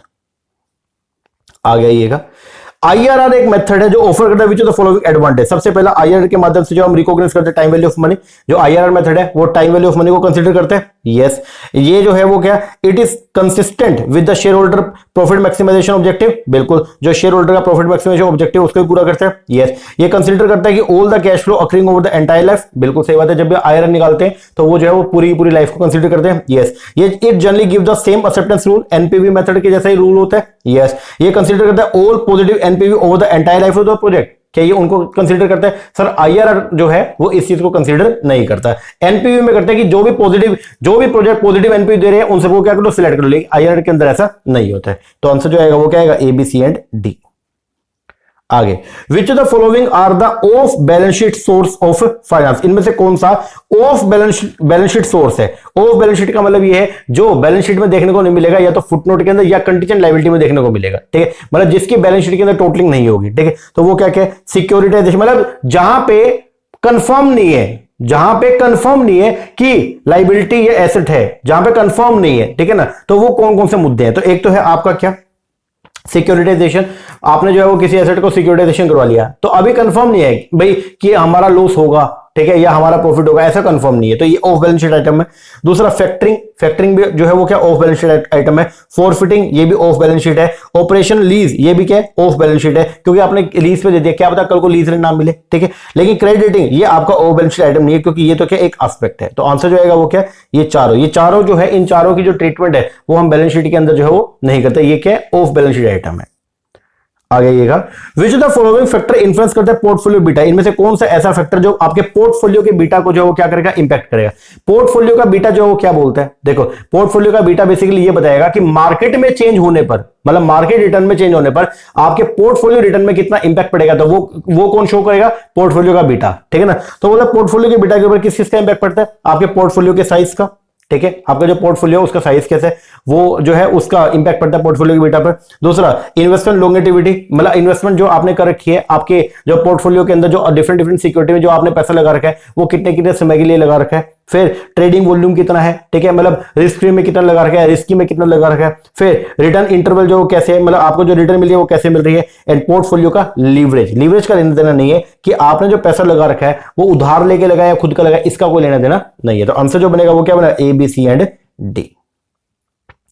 आगे टाइप ऑफ बॉन्ड दे रखे हैं, उनका डिस्क्रिप्शन है, याद ये तो याद ही करना है। यूरो बॉन्ड जो कौन से होते हैं सर, यूरो बॉन्ड वो है जो फॉरेन करेंसी के अंदर जो है वो हम क्या करते हैं, इशू करते हैं। तो बोलते हैं when the bond issued in the foreign country, और वो डिनोमिनेट है किसमें, in a currency other than the currency of the country with the bond are issued, तो इसको बोलते हैं हम लोग क्या, यूरो बॉन्ड। ठीक है, दूसरा है आपका ग्लोबल बॉन्ड। ग्लोबल बॉन्ड कौन से होते हैं, जो बॉन्ड डिनोमिनेट है इन द फॉरेन करेंसी में and are offered for simultaneous placement in the different country, उसको बोलते हैं ग्लोबल, जो एक से ज्यादा देश के अंदर हम लोग जो इशू करते हैं। ठीक है, यंकी बॉन्ड वो है जो डिनोमिनेट होता है यूएस डॉलर के अंदर, और वो जो है वो कहां पे, यूएस के अंदर इशू करते हैं। और जो आपके समुराई बॉन्ड है, समुराई बॉन्ड जो है वो डिनोमिनेट होता है किसमें, जापानीज येन में, और इसको इशू किया जाएगा कहां पे, जापान में। बस ये ध्यान रखना। आगे आइएगा, arrange the following in the logical sequence of the international arbitrage operation. जब इंटरनेशनल आर्बिट्रेज होता है, ठीक है, इंटरनेशनल आर्बिट्रेज मतलब जो आप एक जगह से सिक्योरिटी को क्या, एक जगह से करेंसी को बाय करोगे और जहां पे महंगी है वहां पे आप उसको क्या कर दोगे, बेच दोगे, इसको बोलते हैं हम लोग क्या, आर्बिट्रेज। क्या बोलेंगे, और ऐसा करके हम लोग जो वो रिस्क फ्री पैसा कमाते हैं। ठीक है, तो इंटरनेशनल लेवल पे जब आप ये काम करते हो तो उसको बोलते हैं इंटरनेशनल आर्बिट्रेज ऑपरेशन। तो बोलते हैं इंटरनेशनल आर्बिट्रेज ऑपरेशन में आप जो है वो क्या करते हो, तो सबसे पहले हम लोग जो वो क्या करते हैं, आइडेंटिफाई करते हैं अपॉर्चुनिटी कि क्या वो अपॉर्चुनिटी है या नहीं है। अगर है फिर हम रिव्यू करेंगे हमारी ट्रांजेक्शन कॉस्ट कितनी आएगी। अगर लग रहा है कि ट्रांजेक्शन कॉस्ट कम आएगी और हमारा प्रॉफिट जो ज्यादा होगा, फिर हम लोग जो वो क्या कर लेंगे, परचेस कर लेंगे एसेट को। बोले तो वो जो करेंसी है उस करेंसी को जो है वो क्या कर लेंगे, परचेस करने के बाद फिर बाद में जैसे अपॉर्चुनिटी मिलेगी उस करेंसी को क्या कर देंगे, आगे सेल कर देंगे, और जो भी प्रॉफिट है वो बीच में क्या कर लेंगे, बुक कर लेंगे। तो ये इसका प्रॉपर क्या रहता है, सीक्वेंस होता है। आगे according to the theory of the dividend, इनमें से कौन सी ऐसी थ्योरी है डिविडेंड की, the firm should follow its investment policy of accepting all the positive NPV project. Firm जो वो क्या करेगी, जितने भी पॉजिटिव एनपीवी प्रोजेक्ट है उन सबको एक्सेप्ट करेगी और डिविडेंड पे करेगी if and only if funds are available. तो वो है आपका कौन सा, रेसिड्यूरी थ्योरी। तो रेसिड्यूरी थ्योरी यही बोलती है कि अगर हमारे पास इन्वेस्टमेंट अपॉर्चुनिटी है तो हम पहले जो है वो क्या करेंगे, इन्वेस्टमेंट करेंगे, और अगर कुछ पैसा बच जाएगा तो ही हम जो डिविडेंड क्या करेंगे, डिक्लेयर करेंगे। तो वो कौन सी आपका, रेसिड्यूरी थ्योरी। आगे बढ़िएगा, अरेंज द फॉलोइंग आइटम, जो है आपको ये कुछ आपको आइटम्स देंगे, इनको मतलब ये स्टेज ऑफ कैपिटल बस्टिंग है, इसको अरेंज करना है। तो सबसे पहले जो क्या, आइडेंटिफाई करते हैं पोटेंशियल इन्वेस्टमेंट अपॉर्चुनिटी को, कर लिया। फिर उसके बाद में असेंबल करेंगे प्रपोज इन्वेस्टमेंट को, कर लिया। फिर उसके बाद में डिसीजन मेकिंग करेंगे, कहां का पैसा लगाना है, लगा दिया। फिर उसके बाद में प्रिपेयर करेंगे कैपिटल बजट, और आखिरी में क्या करेंगे, इंप्लीमेंटेशन एंड परफॉर्मेंस रिव्यू। 4 आगे सिक्योरिटाइजेशन के अंदर when no asset are acquired and the collateral को फिक्स किया जाएगा for the life of the asset के लिए। तो ये जो स्ट्रक्चर होता है इसको बोलते हैं सेल्फ लिक्विडेटिंग स्ट्रक्चर। याद करके जाना कि जब अगर मान लो आपने सिक्योरिटाइजेशन के अंदर किसी भी एसेट को गिरवी नहीं रखा तो वो सिक्योरिटाइजेशन जो है वो कैसा, वो कैसे आपका सेल्फ लिक्विडेटेड है। आगे इफ ए प्रोजेक्ट इज 40,000, अगर ये प्रोजेक्ट जो है उसकी कॉस्ट है कितना, 40,000। Stream of earning before depreciation tax जो है वो दे रखा है आपको 10,000, 12,000, 14,000, 16,000, 20,000। एज्यूम 50% जो टैक्स रेट है, आपको यहाँ पे एआरआर निकालना है। तो एवरेज रेट ऑफ रिटर्न जो है वो कैसे निकालोगे, तो वो निकलेगा आपका, आपकी एवरेज अर्निंग, एवरेज जो है वो एनुअल अर्निंग आ जाएगा, और अपॉन में जो है क्या आएगा, आपका प्रोजेक्ट कॉस्ट इंटू 100 करोगे तो ये निकल आएगा। ठीक है, तो थोड़ा आप कंप्यूट करके देख लेना इसको अपने हिसाब से। हालांकि आगे मैंने एक क्वेश्चन और भी करवा रखा है, ठीक है ना। बाकी आपको एआरआर कैसे कंप्यूट करते हैं आपको मैंने बता रखा है। तो जो आपका अकाउंटिंग रेट ऑफ रिटर्न है या एवरेज रेट ऑफ रिटर्न है, उसका फॉर्मूला जो है वो क्या होता है, फॉर्मूला होगा आपका क्या, एवरेज एनुअल अर्निंग आप निकाल लो। ठीक है, 5 साल की अर्निंग दे रखी है, इनमें से आपको जो है वो क्या करना है, इनमें से जो है वो आपको टैक्स जो है वो माइनस करना है, और आपको जो है वो डेप्रिसिएशन क्या करना है, माइनस करना है। ठीक है ना, जैसे प्रोजेक्ट कॉस्ट कितने दे रखे हैं, 40,000, तो डेप्रिसिएशन कितना आएगा, 40,000 जो है वो कितने साल के लिए, 5 साल के लिए। तो 40,000 को डिवाइड कर दो 5 से, तो कितना आ गया आपका, 8,000 रुपए हर साल का डेप्रिसिएशन आ गया, वो इनमें से माइनस कर दो। फिर जो टैक्स है उसको क्या करना है, माइनस करना है। ठीक है ना, करने के बाद में फिर क्या करना है आपको, वो आपका एवरेज, वो आपके हर साल की अर्निंग आएगी, उसको जोड़ के डिवाइड बाय 5 करना, वो आएगा आपका एवरेज अर्निंग, उसको डिवाइड कर देना किससे, 40,000 से, और इंटू में 100 कर देना, आपको आंसर आ जाएगा। चलिए आगे बोलता है if the value of the firm in wealth maximisation objective is measure by, बोलता है वैल्यू जो होती है ना फर्म की, वेल्थ मैक्सिमाइजेशन ऑब्जेक्टिव, वो कैसे मेजर करते हैं, वो मेजर करते हैं जब हम present value of all expected future profit को क्या कर ले, जोड़ ले, तो वो हमारी जो है वो वैल्यू निकल के आती है। आ गइएगा, बोलता following are the problem that optimum investment diversification.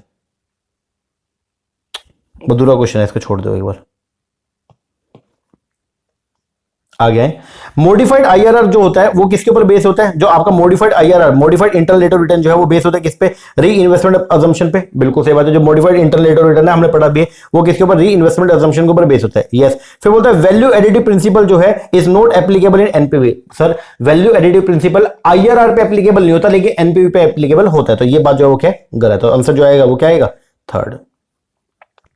आगे packing order theory. Packing order theory जो है फाइनेंस के अंदर वो बेस्ड है किस असर्शन के ऊपर? तो पैकिंग ऑर्डर थ्योरी जो है वो किस असर्शन बेस है कि भाई असिमेट्रिक इंफॉर्मेशन है between the manager and the investor, कि इन दोनों के बीच में जो है वो क्या? असिमेट्रिक इंफॉर्मेशन है। देखो पैकिंग ऑर्डर थ्योरी किसके ऊपर बेस है? On asymmetric knowledge which means that manager have a better understanding of their company prospect, danger and the value than outside investor। बोलता है मैनेजर को जो है वो ज्यादा नॉलेज होती है, मैनेजर को पता होता है कि भाई पैसा हमने को जो है वो कहां पे लगाना है, ठीक है ना। तो जो आपकी पैकिंग ऑर्डर थ्योरी बोलती भी क्या है वैसे? सर पैकिंग ऑर्डर थ्योरी ये बोलते हैं कि अगर मान लो कभी भी जो है वो क्या है इन्वेस्टमेंट अपॉर्चुनिटी, तो हम सबसे पहले जो क्या करेंगे? खुद के पैसे को यूज करेंगे। तो हम डिविडेंड का डिस्ट्रीब्यूशन नहीं करेंगे, खुद के पैसे को यूज करेंगे।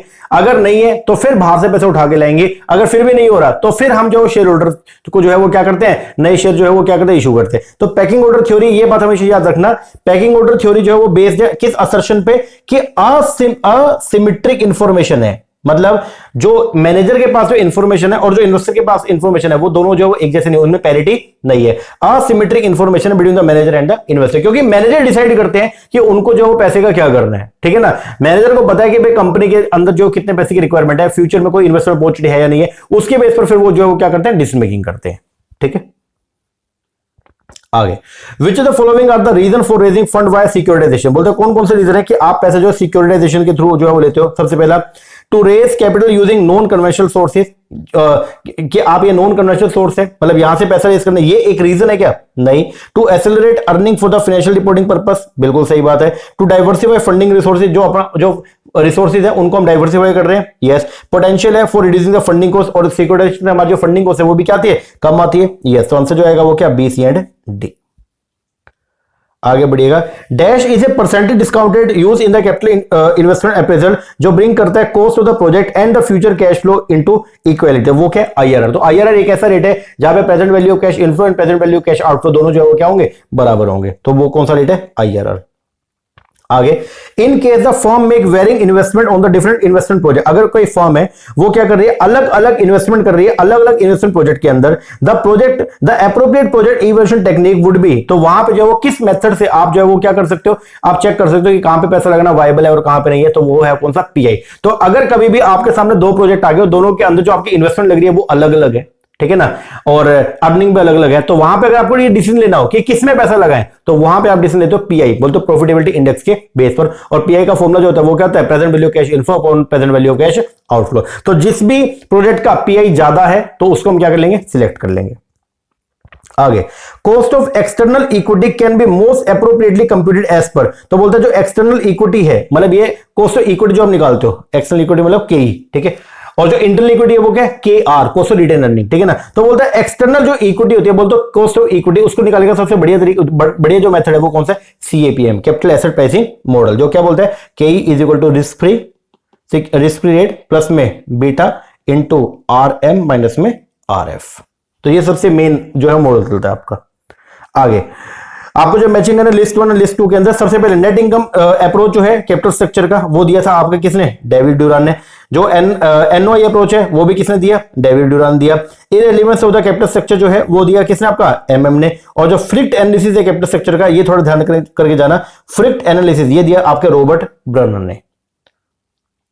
आगे बेसिक कंसिडरेशन, बोलता है बेसिक जो कंसिडरेशन है फॉर डिविडेंड पे आउट का for a company exclude which one of the following, तो बोलता है जब भी आप ये देखते हो कि आपको कितना डिविडेंड पे आउट करना है, ठीक है, तो उनमें कौन सा ऐसा फैक्टर जिसको कंसीडर नहीं करते? सबसे पहला investment opportunity of the company, इसको हम देखते हैं बिल्कुल, अगर इन्वेस्टमेंट अपॉर्चुनिटी है तो हम जो डिविडेंड डिक्लेयर नहीं करेंगे। Expectation of share holder, share holder की एक्सपेक्टेशन क्या है उसको भी हम देखते हैं। अगर शेयर होल्डर ये चाहता है कि मेरे को करंट अर्निंग चाहिए तो हम उसको डिविडेंड देंगे, और अगर वो ये चाहता है कि मेरे को कैपिटल अप्रिशिएट करना है तो हम उसका डिविडेंड नहीं देंगे। Legal and financial restriction of the company, इसको भी हम क्या करते हैं, चेक करते हैं कि क्या कोई फाइनेंशियल रिस्ट्रिक्शन है। Yes. Stability of the dividend consideration, क्या इसको कंसीडर करते हैं क्या? नहीं। हम लोग जो वो इन फैक्टर के बेस पर डिसाइड करते हैं कि क्या हमको डिविडेंड जो है वो कितना डिविडेंड अपने को देना है और कितना डिविडेंड अपने को नहीं देना। आगे बोलता है शेयर होल्डर का wealth maximisation and note the profit maximisation एक appropriate and operationally feasible financial management goal है। बिल्कुल सही बात है, जो मेन फाइनेंशियल मैनेजमेंट के गोल है वो दो ही तो है, एक है कौन सा, वेल्थ मैक्सिमाइजेशन, और एक कौन सा, आपका प्रॉफिट मैक्सिमाइजेशन। यस। फिर बोलता है there exist a principal agent relationship between the share holder and the management of the company. बोलता है शेयर होल्डर में और जो कंपनी की मैनेजमेंट है, इन दोनों के अंदर प्रिंसिपल एजेंट का रिलेशनशिप होता है। यस। शेयर होल्डर कौन है, प्रिंसिपल, और मैनेजमेंट इनके बिहाफ पे काम करने वाली ये इनकी क्या एजेंट है। दोनों की दोनों बातें क्या करेक्ट है। आगे indicate the correct code of the combination of the following method commonly use for the capital bursting. कौन कौन से मेथड जो कॉमनली यूज होते हैं कैपिटल बस्टिंग में? तो सबसे पेबैक पीरियड होता है क्या? यस। प्रॉफिटेबिलिटी इंडेक्स होता है। यस। यूटिलिटी थ्योरी, सर ये इकोनॉमिक्स का पार्ट है, यहां पे यूज नहीं होती। IRR, yes. तो आंसर क्या आएगा? सी। आगे मैचिंग करनी है sale of existing firm to the management. अगर मान लो आप जो है मतलब कोई कंपनी जो है वो बिक गई मैनेजमेंट के पास ही, मतलब मैनेजमेंट ही अगर उसको परचेज कर ले तो इसको बोलते हैं हम लोग क्या, इसको बोलते हैं हम लोग क्या, मैनेजमेंट बाय आउट। ठीक है। Financing acquisition with substantial secured borrowing. अगर आप जो है वो क्या करते हो, आपने जो है किसी कंपनी को परचेज करना है और उसको परचेज करने के लिए आपने जो बाहर से पैसा उठाया, ठीक है, तो उसको बोलते हैं लीवरेज बाय आउट, कि हमने कंपनी को परचेज किया, बाय तो किया लेकिन कैसे, लीवरेज लेकर के। आगे firm demerge worth more to other firm, तो इसको बोलते हैं हम लोग क्या, रिवर्स एनर्जी। क्या बोलेंगे? Reverse energy. जब एक फर्म जो है वो डिमर्ज होती है मोर टू अदर फर्म, ठीक है ना, उसको बोलते हैं रिवर्स एनर्जी। और एक होता है आपका cash inflow on the demerger at present at the sacrifice in form of cash outflow on transfer of the division of asset, इसको बोलते हैं हम लोग क्या, रिवर्स कैपिटल बस्टिंग। तो आंसर क्या आएगा? सी। आगे बोलते हैं एनपीवी और आईआर दो जो मेथड है इन्वेस्टमेंट इवैल्यूएशन के मे गिव डाइवर्जेंट एसेप्ट, वो अलग अलग डाइवर्जेंट मतलब अलग अलग एसेप्ट डिसीजन दे सकते हैं और अगर विच ऑफ द फॉलोइंग, तो किसकी वजह से मतलब एनपीवी और आईआर मेथड का जो है वो रिजल्ट आपका अलग अलग आ सकता है। क्या वजह है? सबसे पहला, अगर इनिशियल इन्वेस्टमेंट जो है वो क्या है, अलग अलग है। एक प्रोजेक्ट के अंदर इनिशियली 1 लाख रुपए लग रहा है, एक में 10 लाख लग रहा है, तो दोनों का रिजल्ट जो सेम नहीं आएगा। दूसरा डाइवर्जेंट कैश फ्लो है, अगर मान लो इन्वेस्टमेंट प्रोजेक्ट प्रपोजल से आने वाले जो कैश फ्लो वो भी क्या अलग अलग है। या अगर मान लो लाइफ जो है इन्वेस्टमेंट प्रोजेक्ट की वो भी क्या डिफरेंट है, मतलब एक प्रोजेक्ट तो है 5 साल का, एक है मान लो 9 साल का, तो इनकी वजह से जो आंसर है एनपीवी और आईआर दोनों का क्या आएगा, अलग अलग आएगा। आगे indicate the correct code for the combination from the given regarding the superiority of the wealth. बोलता है वेल्थ मैक्सिमाइजेशन अप्रोच जो है वो प्रॉफिट मैक्सिमाइजेशन अप्रोच के मुकाबले में सुपीरियर क्यों है, उसके रीजन तार के। सबसे पहला बोलता है वेल्थ मैक्सिमाइजेशन अप्रोच जो है वो क्या करती है, long term stability and survival को ध्यान में रख के चलती है। यस। बोलता है it take care all the objective of the firm, ये जो है वो कंपनी के सभी ऑब्जेक्टिव को कंसीडर करके चलती है। Yes. It is based on the assumption of perfect competition. क्या आपका वेल्थ मैक्सिमाइजेशन अप्रोच है वो परफेक्ट कंपटीशन के ऊपर बेस है? नहीं। बोलता है वेल्थ मैक्सिमाइजेशन अप्रोच जो वो रिस्क और रिटर्न दोनों को कंसीडर करके चलती है। यस। तो आंसर जो आएगा वो क्या आएगा आपका ए, बी एंड डी। आगे कैपिटल बस्टिंग एक कंसर्न, कैपिटल बस्टिंग का जो कंसर्न है वो किसके साथ में, कैपिटल बस्टिंग के अंदर जो है वो हम क्या करते हैं, इवैल्यूएट करते हैं रिटर्न्स को और इन्वेस्टमेंट इन द प्रोजेक्ट, और उसके बेस पर डिसाइड करते हैं कि whether to accept the proposal और रिजेक्ट द प्रपोजल। आगे कैपिटल स्ट्रक्चर जो है एक फर्म यूनिट, एक कैपिटल स्ट्रक्चर जो है of a business unit it consist of, capital structure के अंदर क्या क्या आएगा सर, जो भी कैपिटल स्ट्रक्चर होता है फर्म का उसके अंदर बेसिकली असम्पशन है कि हम जो है वो क्या 3 चीज लेके चलते हैं, डेट, इक्विटी एंड प्रेफरेंस। आगे इन द फॉर्मूला अगर कॉस्ट ऑफ डेट जो है वो क्या इंटरेस्ट अपॉन में B0 का मतलब क्या इंटरेस्ट अपॉन में करंट मार्केट प्राइस, ठीक है, use for the computation of the cost of debt capital. तो B0 का मतलब यहां पे जो है वो क्या होता है, net cash inflow at the time of issue. तो इसको जो है B0 को हम लोग बोलते हैं नेट प्रोसीड। क्या बोलते हैं, नेट प्रोसीड, या इसको फेयर मार्केट वैल्यू भी कुछ लोग बोल देते हैं, ठीक है। आगे बोलते हैं in computation of the weighted average cost of capital, जब कभी भी आप weighted average cost of capital निकालते हो तो वो बोलता है जो वेट होते हैं, जो आप वेट असाइन करते हो तो वो किसके बेस पर होते हैं, तो वेट होते हैं कि कितना कितना पैसा अलग अलग सोर्स से आपने उठाया। तो अगर आपने एक जगह से 1000 रुपए उठाया, एक जगह से 3000 उठाया, तो वेट आपका क्या हो जाएगा, यहां 1 और यहां 3 हो जाएगा, ठीक है। तो क्या वेट जो किसके बेस, किस बेस पर असाइन किए जाएंगे, proportion of different source of finance के बेस पर।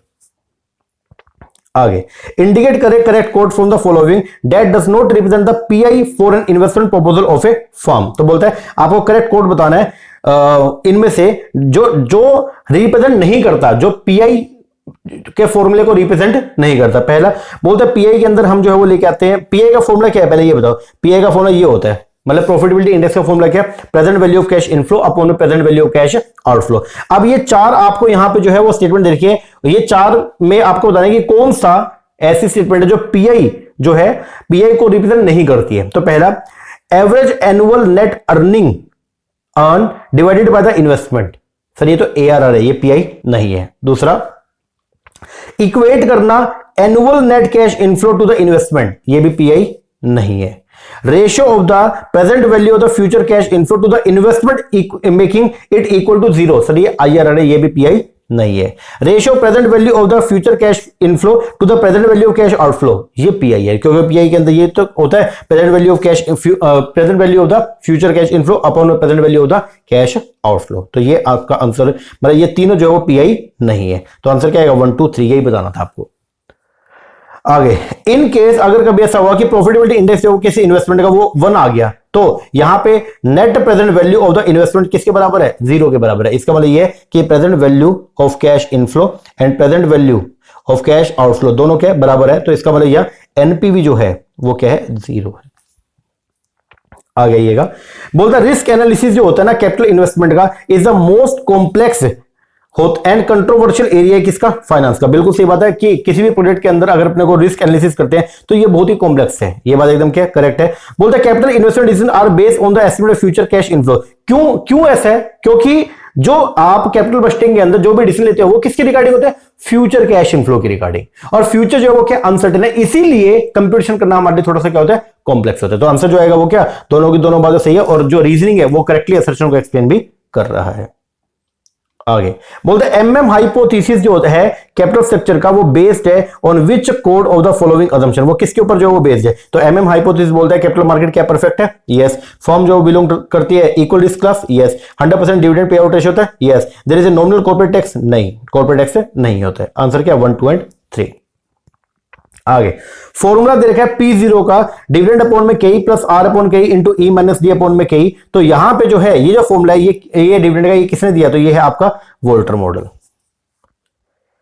एक फर्म है वो अर्न कर रही है रिटर्न ऑन इन्वेस्टमेंट, एक फर्म की जो रिटर्न ऑन इन्वेस्टमेंट जो है एट द रेट ऑफ कितना 20%, ठीक है। तो आर जो वो कितना 20% है, अर्निंग पर शेयर कितना 15 रुपए है, पे आउट रेशियो कितना 50% है। इसका मतलब ये है कि अर्निंग का 50% हम पे आउट करें तो डिविडेंड जो है वो कितना है 50% होगा ईपीएस का, ठीक है। कॉस्ट इक्विटी कितना 12% है। मार्केट प्राइस पर शेयर जो है वो आपको बताना है वोल्टर मॉडल के हिसाब से। वोल्टर मॉडल का फॉर्मूला आपको मैंने बताया डीपीएस अपॉन के प्लस आर अपॉन के into EPS minus DPS upon में के। इसको पुट कर दो, आर दे रखा कितना 20%, ईपीएस है 15 और ईपीएस अगर 15 और डिविडेंड पे आउट रेशियो 50% है तो डिविडेंड पर शेयर कितना हो जाएगा, डीपीएस आपका हो जाएगा कितना, dividend per share is equal to 15 का 50% बोले तो 7.5, ठीक है। और के आपको दे रखा है, इसको पुट करो, पुट करके आपको आंसर आएगा 166.67 रुपए। आगे एक फर्म इज करंटली अर्निंग, एक फर्म जो है वो करंटली 50,000 रुपए जो वो अर्न कर रही है, ठीक है। एंड एक शेयर जो उसका मार्केट के अंदर है वो कितने का 175 रुपए का, okay. It has 5,000 share outstanding, उसके 5,000 शेयर जो है वो क्या आउटस्टैंडिंग है। तो पहली बात अगर 5,000 शेयर आउटस्टैंडिंग है तो यहाँ पे अर्निंग पर शेयर कितना आ गया 50,000 रुपए हमने जो कमाए हैं, और कितने पे 5,000 शेयर पे, तो अर्निंग पर शेयर कितना आ गया 10 रुपए, ठीक है जी। फिर बोलता है earning of the firm is expected to remain stable and its pay out ratio कितना है 100% है, और जितना भी हम कमाते हैं उतना पे आउट कर देते हैं। तो इसका मतलब अगर ये ईपीएस 10 है तो इसको मल्टीप्लाई करूंगा 100% से, तो ये मेरा क्या आ जाएगा डीपीएस आ जाएगा। डीपीएस भी क्या आ गया 10 आ गया। आपको जो कॉस्ट इक्विटी बतानी है तो कॉस्ट इक्विटी का फॉर्मूला यहाँ पे जो क्या होगा ईपीएस अपॉन में P0, तो ईपीएस मेरा 10 और P0 175% निकालूंगा तो 5.71। आगे बोलते विद प्रोजेक्ट कॉस्ट है 300 लाख, एक प्रोजेक्ट है उसकी कॉस्ट कितनी थी 300 लाख थी, और प्रॉफिट आफ्टर डेप्रिसिएशन जो है वो एसएलएम मेथड एंड टैक्स है, ठीक है। डेप्रिसिएशन लगा के और टैक्स लगा के जो है आपका प्रॉफिट जो आया है 5 साल का वो है 10 लाख, 10 लाख, 30 लाख, 40 लाख और 50 लाख। देखिए कॉस्ट ऑफ कैपिटल कितना 12% और डिस्काउंट फैक्टर कितना 12% पे, वो 5 सालों का आपको डिस्काउंट फैक्टर दे रखा है 0.89, 0.80, 0.71, 0.64, 0.57। तो आपको इसकी वजह से बताना है एनपीवी बताना है किसका प्रोजेक्ट का। तो एनपीवी अगर निकालना तो उसके लिए आप जो है वो क्या करोगे, पहले आपको जो है वो क्या चाहिए net present value of cash inflow. तो आपको यहां पे जो है वो दे रखे प्रॉफिट, ठीक है। और प्रॉफिट में के लिए अगर कैश इनफ्लो करना है, आपको कैश फ्लो देखने हैं, तो फिर जो डेप्रिसिएशन माइनस किया उसको दोबारा क्या करेंगे ऐड बैक करेंगे, तभी तो कैश फ्लो निकलेगा। तो आपको प्रॉफिट आफ्टर टैक्स जो 5 साल का देखा था ये रहा, ठीक है। अब इसमें मैं ऐड करूंगा डेप्रिसिएशन। अब डेप्रिसिएशन जो स्टेट लाइन मेथड से था 300 लाख 300 की आपकी एसेट थी और 5 साल चलनी थी, तो हर साल का डेप्रिसिएशन कितना हमने जो चार्ज किया होगा 60 रुपए। तो 300 अपॉन में जो है वो क्या 300 डिवाइड में 5, तो कितना हो गया 60। तो इसमें सब में ऐड कर लूंगा 60, तो ये आएगा मेरा कैश फ्लो। अब इस कैश फ्लो को मल्टीप्लाई करूंगा प्रेजेंट वैल्यू से, करने के बाद जो आएगा वो है present value of the cash flow. फिर ये कितना आएगा 308.9, ये है प्रेजेंट वैल्यू ऑफ, ये आपका टोटल जो है वो क्या आ गई प्रेजेंट वैल्यू आ गई किसका कैश इनफ्लोस की। इसमें से माइनस कर लो कैश आउटफ्लो कितना है 300 का, तो ये 8.9 जो है ये क्या बचेगा आपका नेट प्रेजेंट वैल्यू। चलो जी आगे दो स्टेटमेंट दे रखी है। स्टेटमेंट 1 में बोलता है foreign exchange risk denote the variance. Foreign exchange risk का मतलब जो है वो क्या होता है वेरिएंस, मतलब चेंज होना domestic foreign value of the asset and liability और the operating income attributable to anticipate change in the exchange. बोलते हैं फॉरेन एक्सचेंज रिस्क का मतलब होता है कि एक्सचेंज रेट के चेंज होने के कारण डोमेस्टिक करेंसी मतलब जो डोमेस्टिक हमारी एसेट वैल्यू है उनके उनमें चेंज होना। क्या ये होता है क्या सर फॉरेन एक्सचेंज रिस्क का मतलब होता है कि अगर मान लो कल को चेंज होगा एक्सचेंज रेट में, तो हमारी फॉरेन करेंसी वैल्यू जो है ना, हमारी जो फॉरेन हमारी ऐसी एसेट ऐसी लायबिलिटी ऐसी इनकम जो फॉरेन करेंसी के अंदर है उसमें अगर चेंज आता है तो वो हमारे लिए रिस्क होता है। तो यहां तो उल्टा लिखा हुआ है, गलत है, ये गलत हो गया। स्टेटमेंट नंबर 2 में बोलता है foreign exchange exposure denote the sensitivity of the real value. Foreign exchange exposure का मतलब क्या है, जब हमारी जो रियल वैल्यू होती है asset liability and operating income का, वो क्या है वो सेंसिटिव है किसको लेकर के एक्सचेंज रेट को लेकर के, ठीक है ना, क्योंकि अभी हम जो है वो चेंज को एंटिसिपेट नहीं कर पा रहे हैं, तो उसकी वजह से जो है वो क्या सेंसिटिव है। इसी को बोलते हैं हम लोग क्या एक्सपोजर। मतलब फ्यूचर के अंदर आपको फॉरेन करेंसी मिलनी है या आपने फॉरेन करेंसी पे करनी है, वो टोटल अमाउंट जो है वो क्या होता है आपका एक्सपोजर होता है। तो ये बात एकदम क्या करेक्ट है। तो स्टेटमेंट 1 तो आपका इनकरेक्ट और 2 आपका करेक्ट है। आगे indicate the correct code for discounting cash flow technique for capital investment proposal for the following. तो आपको इंडिकेट करना है करेक्ट कोड। डिस्काउंटिंग टेक्निक कौन कौन सी है, तो एनपीवी डिस्काउंटिंग टेक्निक है, यस। आईआरआर डिस्काउंटिंग टेक्निक है, यस, मतलब प्रेजेंट वैल्यू फैक्टर को लेके चलते हो, yes. Excess benefit cost ratio जो है ये भी आपका डिस्काउंट टेक्निक है, यस, मतलब पीआई। एंड जो net terminal value discount technique है, नो। तो आंसर क्या आएगा 1, 2 एंड 3। आगे indicate the correct combination of the financial decision from the following. Financial decision कौन कौन से हैं, मेन तो 3 है, कौन कौन सा, इन्वेस्टमेंट, फाइनेंसिंग, प्राइसिंग है नहीं, लिक्विडिटी मैनेजमेंट, क्या वर्किंग कैपिटल डिसीजन जो है क्या ये भी फाइनेंशियल डिसीजन है, यस। डिविडेंड डिसीजन ये भी फाइनेंशियल डिसीजन है, यस। तो आंसर क्या आएगा 1, 2, 4 एंड 5। आगे optimum capital structure is supported by which combination of the following. एक कंपनी का ऑप्टिमम कैपिटल स्ट्रक्चर जो है वो कौन सा होता है, तो हम ऑप्टिमम कैपिटल स्ट्रक्चर वो बोलते हैं जनरली जहां पे आपका जो है वो क्या ओवरऑल कॉस्ट ऑफ कैपिटल जो है वो क्या है कम है और आपकी वैल्यू ऑफ द फर्म क्या है ज्यादा है। और ये कौन बोलते हैं, ट्रेडिशनल थ्योरी एनआई और आपका कौन सा एनओआई, ठीक है। पैकिंग ऑर्डर थ्योरी ये बात नहीं बोलती है, ठीक है। आगे Which one of the following is not resorted to while issuing new security in the market। जब कभी भी आप जो है वो नए शेयर जो है वो नए शेयर मार्केट के अंदर इशू करते हो तो कौन से मेथड को आप जो है वो सिलेक्ट नहीं करते, तो ऑफर फॉर सेल को करते हो, स्टॉक ऑप्शन भी देते हो, बुक बिल्डिंग करते हो, लेकिन placement on the stock exchange इसको हम जो है वो नहीं। तो बोलते हैं which of the following is not resorted to while issuing new security in the market. तो नई सिक्योरिटी जब भी आप मार्केट के अंदर लेके आओगे तो आपका जो तरीका रहेगा वो क्या रहेगा, इन तरीकों से आप लोग जो है वो मतलब नई सिक्योरिटी मार्केट में लाओगे, इसके थ्रू नहीं लाओगे। प्लेसमेंट और सीधा placement on the stock exchange ऐसे नहीं करते हम जो है वो पहले क्या करेंगे प्राइमरी मार्केट के अंदर उसको लेके आएंगे, उसके बाद में जब वो प्राइमरी मार्केट में जाएगा फिर उसको लिस्ट करवा जाएगा कहां पे, स्टॉक मार्केट के अंदर, ठीक है।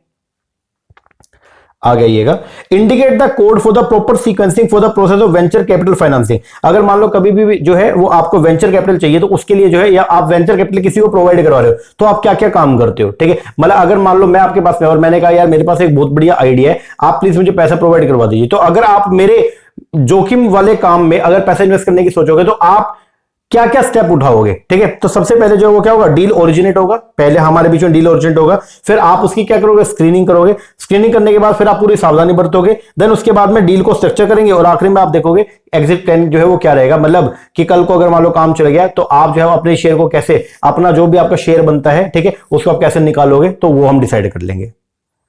आगे बोलता है एज पर द एमएम हाइपोथेसिस वैल्यू जो होती है लीवर्ड फॉर्म की वो value of the unlevered form के बराबर है। बिल्कुल सही बात है। बोलता है क्योंकि यहां पे क्यों ऐसा क्यों होता है, क्योंकि process of arbitrage become applicable in such situation. और आर्बिट्रेज जो वो क्या कर देगा, दोनों चीजों को बराबर कर देगा। दोनों बातें सही है और रीजनिंग करेक्टली असर्शन को एक्सप्लेन भी कर रहा है। आगे, company generally do not prefer low cost debt financing. बोलते हैं कंपनी जो है वो लो कॉस्ट डेट फाइनेंसिंग को प्रेफर नहीं करती। सर क्या उल्टा बोल रहे हो, company low cost debt financing को ही जो है वो क्या कहते हैं प्रेफर करती है, क्योंकि जितना आपकी जो कॉस्ट क्या आएगी कम आएगी उतना वैल्यू द फर्म क्या आएगा ज्यादा आएगा। तो स्टेटमेंट 1 तो आपका इनकरेक्ट हो गया। 2 क्या बोलते हैं, बोलते हैं रेजिंग डेट, अगर आप जो है वो क्या करते हो डेट से पैसा जो है वो इकट्ठा कर रहे हो, इट रिक्वायर क्रेडिट रेटिंग। अगर आपको जो डिबेंचर इशू करने ना, तो डिबेंचर इशू करने के लिए पहले आपको क्या करवाना पड़ेगा, क्रेडिटिंग करवाना पड़ेगा and payment of the interest even if company suffer loss. और आपको जो है चाहे आप लॉस में तो भी आपको जो है वो इंटरेस्ट तो पेमेंट करना पड़ेगा। ये बात एकदम के करेक्ट है और ये ऊपर वाली गलत। तो आंसर क्या आएगा, बी। आगे बोलता है फर्म नॉर्मली फाइनेंस करती है वर्किंग कैपिटल नीड को एज पर which combination of the following. जो फर्म है वो फाइनेंस करती है वर्किंग कैपिटल नीड को एज पर which combination of the following. तो वो है जी आपका कहां से आप पैसा जो है पूरा करते हो, मतलब अगर वर्किंग कैपिटल के लिए आपको पैसा चाहिए तो कहां से, ट्रेड क्रेडिट से करते हैं, यस बैंक से भी लोन ले लेते हैं, यस फैक्टरिंग भी करते हैं, यस कमर्शियल पेपर नहीं आएगा। तो आंसर जो आएगा वो क्या, 1, 2 एंड 4। आगे फ्लोटिंग फॉरेक्स रेट, जो फ्लोटिंग फॉरेक्स रेट है वो क्या होता है, फ्लोटिंग फॉरेक्स रेट जो है वो क्या, मतलब अगर फॉरेन एक्सचेंज रेट जो है वो क्या चेंज होते रहेगा तो उससे जो क्या होगा, प्रॉब्लम क्रिएट होगा ऑफ द एप्रिसिएशन और डेप्रिसिएशन ऑफ द करेंसी। तो अगर फॉरेन एक्सचेंज में जो फॉरेन एक्सचेंज रेट जो क्या होगा लगातार चेंज होगा तो उससे जो है वो क्या होगी, करेंसी की वैल्यू एप्रिशिएट भी हो सकती है, डेप्रिशिएट भी हो सकती है। दूसरा ट्रांसलेशन इफेक्ट जो होता है ना, ट्रांसलेशन, ठीक है, तो ट्रांसलेशन एक्सपोजर जो है वो उसको हम यूज करते हैं किसके लिए, जब हम जो है वो क्या करते हैं फाइनेंशियल स्टेटमेंट के अंदर रिकॉर्डिंग करते हैं। तो बोलते हैं translation effect of change in the forex rate वो इन्फ्लुएंस करता है valuation of the financial statement and the reported item. Okay, transaction effect जो होता है वो हम कहां पे ले जाते हैं, तो ट्रांजैक्शन इफेक्ट जो है वो इन्फ्लुएंस करता है किस चीज को, time lag in receipt of the cash against the foreign currency denominated invoices. और जो जियोसेंट्रिक सॉल्यूशन जो है in financial planning and control वो क्या, get the best out of the extreme decentralisation and centralisation in financing the in finance decision and execution. इसका मतलब आपको जो क्या हर कंट्री का मुद्दा जो है उस कंट्री की मैनेजमेंट के ऊपर छोड़ देना चाहिए। तो आपको जो है वो क्या करना चाहिए, पूरा प्रॉपर डिसेंट्रलाइजेशन एंड सेंट्रलाइजेशन जो है वो अडॉप्ट करना चाहिए। आगे बोलता है नॉमिनल इंटरेस्ट रेट जो है कंपनीज का of a nominal interest rate comprise, nominal जो आपका नॉमिनल इंटरेस्ट रेट है वो कैसे बनता है आप बताओ सर। उसमें होता है एक तो रियल इंटरेस्ट रेट और एक उसके अंदर जो है वो क्या होगा, इन्फ्लेशन रेट। तो बोलते हैं nominal interest rate comprise of a real interest rate and the expected rate of inflation and it adjust when the inflation rate is expected to change. बिल्कुल सही बात है, अगर इन्फ्लेशन रेट चेंज होगा तो नॉमिनल इंटरेस्ट रेट भी change. Simple सा है, अगर इन्फ्लेशन बढ़ेगा तो इंटरेस्ट रेट भी बढ़ेगा, इन्फ्लेशन कम होगा तो नॉमिनल इंटरेस्ट रेट भी क्या होगा, कम होगा। Hence in the perfect international capital market real rate of return जो है वो क्या होता है, इक्वल होता है दोनों कंट्री का। ये बात एकदम क्या करेक्ट है। रीजन बता रहा है, बोलता है इंटरनेशनल फिशर इफेक्ट ने ये बोला था कि नॉमिनल इंटरेस्ट रेट जो है डिफरेंशियल, मतलब दो कंट्री के इंटरेस्ट रेट में जो भी चेंज आएगा वो इक्वल होगा किसके, एक्सपेक्टेड इन्फ्लेशन रेट डिफरेंशियल के, वो दोनों कंट्री के इन्फ्लेशन रेट के डिफरेंस के बराबर होगा। ये बात एकदम क्या सही है, क्योंकि वाई, क्योंकि रियल रेट जो है ना वो क्या है, सेम है। ये बात एकदम क्या करेक्ट है। तो दोनों की दोनों बातें जो है वो क्या करेक्ट है और रीजनिंग जो है वो प्रॉपर्ली असर्शन को जो है वो एक्सप्लेन भी कर रहे हैं। आगे स्टेटमेंट 1 में बोलता है एक स्पेक्युलेटर जो है वो गेन करेगा अगर वो सेल करेगा फॉरेन करेंसी अंडर फॉरवर्ड, मतलब वो पहले क्या करेगा, सेल करेगा when the spot price is greater than the forward. अगर स्पॉट प्राइस जो है वो फॉरवर्ड से जो है वो क्या ज्यादा है तो वो जो है वो क्या करेगा, गेन करेगा। अगर वो सेल करता है तो सर आपने उल्टा बोल दिया, अगर आज जो है वो स्पॉट चल रहा है 100 रुपए, ठीक है, और फॉरवर्ड फ्यूचर में रेट हो जाएगा कितना, 90, और अगर आप आज जो है वो क्या कर दोगे, शॉर्ट कर दोगे, ठीक है ना, मतलब आज जो है वो आप क्या कर रहे हो, शॉर्ट कर रहे हो, और फ्यूचर में आज जो है फ्यूचर में आप जो है 90 रुपए पे क्या कर रहे हो, शॉर्ट कर रहे हो, और कल को आपको बाय करना पड़ेगा कितने पे, 100 पे, तो आपको फायदा होगा नुकसान होगा, सर नुकसान हो जाएगा। तो ये जो है वो बात वो क्या गलत है। फिर बोलता है इन करेंसी फ्यूचर, बोलता है करेंसी फ्यूचर के अंदर इंट्रा करेंसी स्प्रेड वो कैसे बनता है, it exist when a speculator buy और सेल करता है सेम करेंसी को फॉर 2 डिलीवरी डेट, तो वो क्या बना लेगा, एक स्प्रेड बना लेगा। तो ये बात एकदम क्या करेक्ट है। तो आंसर क्या आएगा, statement 2 is correct but statement 1 is incorrect.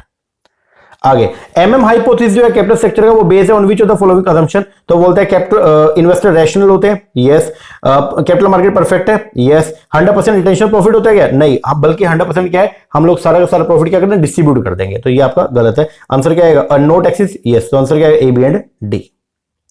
आगे बोलते हैं एक ये ड्यू पॉइंट होता है, ड्यू पॉइंट जो अप्रोच है, ठीक है, वो ब्रेक डाउन करती है return earning power of the share holder book value, ठीक है, मतलब जो आपका आरओई है, ठीक है, रिटर्न ऑन इक्विटी, इसको जो है हम क्या कहते हैं, इसका एक फॉर्मूला है ड्यू पॉइंट के अंदर आरओई निकालने का, और वो क्या है, नेट प्रॉफिट मार्जिन इनटू में टोटल एसेट टर्नओवर इनटू में इक्विटी मल्टीप्लायर। याद करके जाना, वैसे तो अपने सिलेबस में नहीं है, लेकिन आजकल क्वेश्चन में ना कई बार मिला के पूछ लेगा, तो इसलिए आपको फॉर्मूला पता होना चाहिए कि ड्यू पॉइंट अप्रोच जो है वो क्या करते हैं, रिटर्न ऑन आपकी जो इन्वेस्टमेंट है उसके ऊपर रिटर्न जो आप कैसे निकालोगे, तो उसके लिए हम देखेंगे नेट प्रॉफिट मार्जिन इनटू में टोटल एसेट टर्नओवर इनटू में इक्विटी मल्टीप्लायर। आगे ये एक प्रैक्टिकल क्वेश्चन है, थोड़ा देख लेना एक बार। बोलते हैं एबी मैन्युफैक्चरिंग, एबी कंपनी है वो मैन्युफैक्चर करती है फिलिंग कैबिनेट को, ठीक है, फॉर द करंट ईयर के अंदर कंपनी ने एक्सपेक्ट किया कि वो बेचेगी 4000 कैबिनेट, जिसके अंदर जो है वो लॉस हुआ कंपनी का कितना, 2 लाख का, ठीक है जी।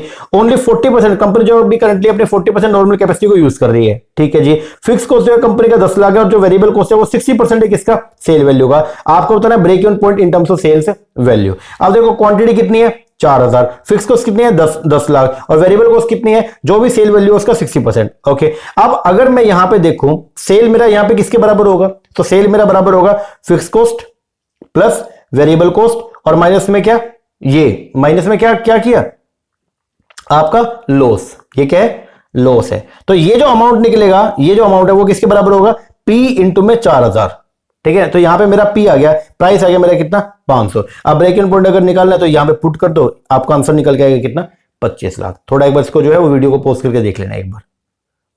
आगे, which are the asset related covenant adopted by the financial institution while granting in loan. तो जब कभी भी जो है वो कोई भी मान लो बैंक जो लोन प्रोवाइड करेगा, तो वो क्या क्या चीजें चेक करता है, सबसे पहला वो चेक करे, वो बोलेगा maintenance of the working capital position in terms of the minimum current ratio, कि आपका जो वो वर्किंग कैपिटल हमेशा जो रहनी चाहिए, यस। वो प्रोहिबिट रोक लगा देगा on the disposal of the promoter share holding, कि आप शेयर नहीं बेच सकते, नहीं, इसका कोई नजर नहीं है। रिस्ट्रिक्शन लगाएगा on the creation of the further charge on asset, बिल्कुल सही बात है कि आप अब अपनी एसेट को गिरवी के तौर पे नहीं रख सकते। बैन लगा देगा on the sale of fixed asset without the lender concurrence, इसका मतलब ये जब तक आप मुझे मेरा लोन वापस नहीं करोगे तब तक आप अपनी एसेट को बेचोगे नहीं, ये बात भी क्या करेक्ट है। तो आंसर क्या है, ए, सी एंड डी।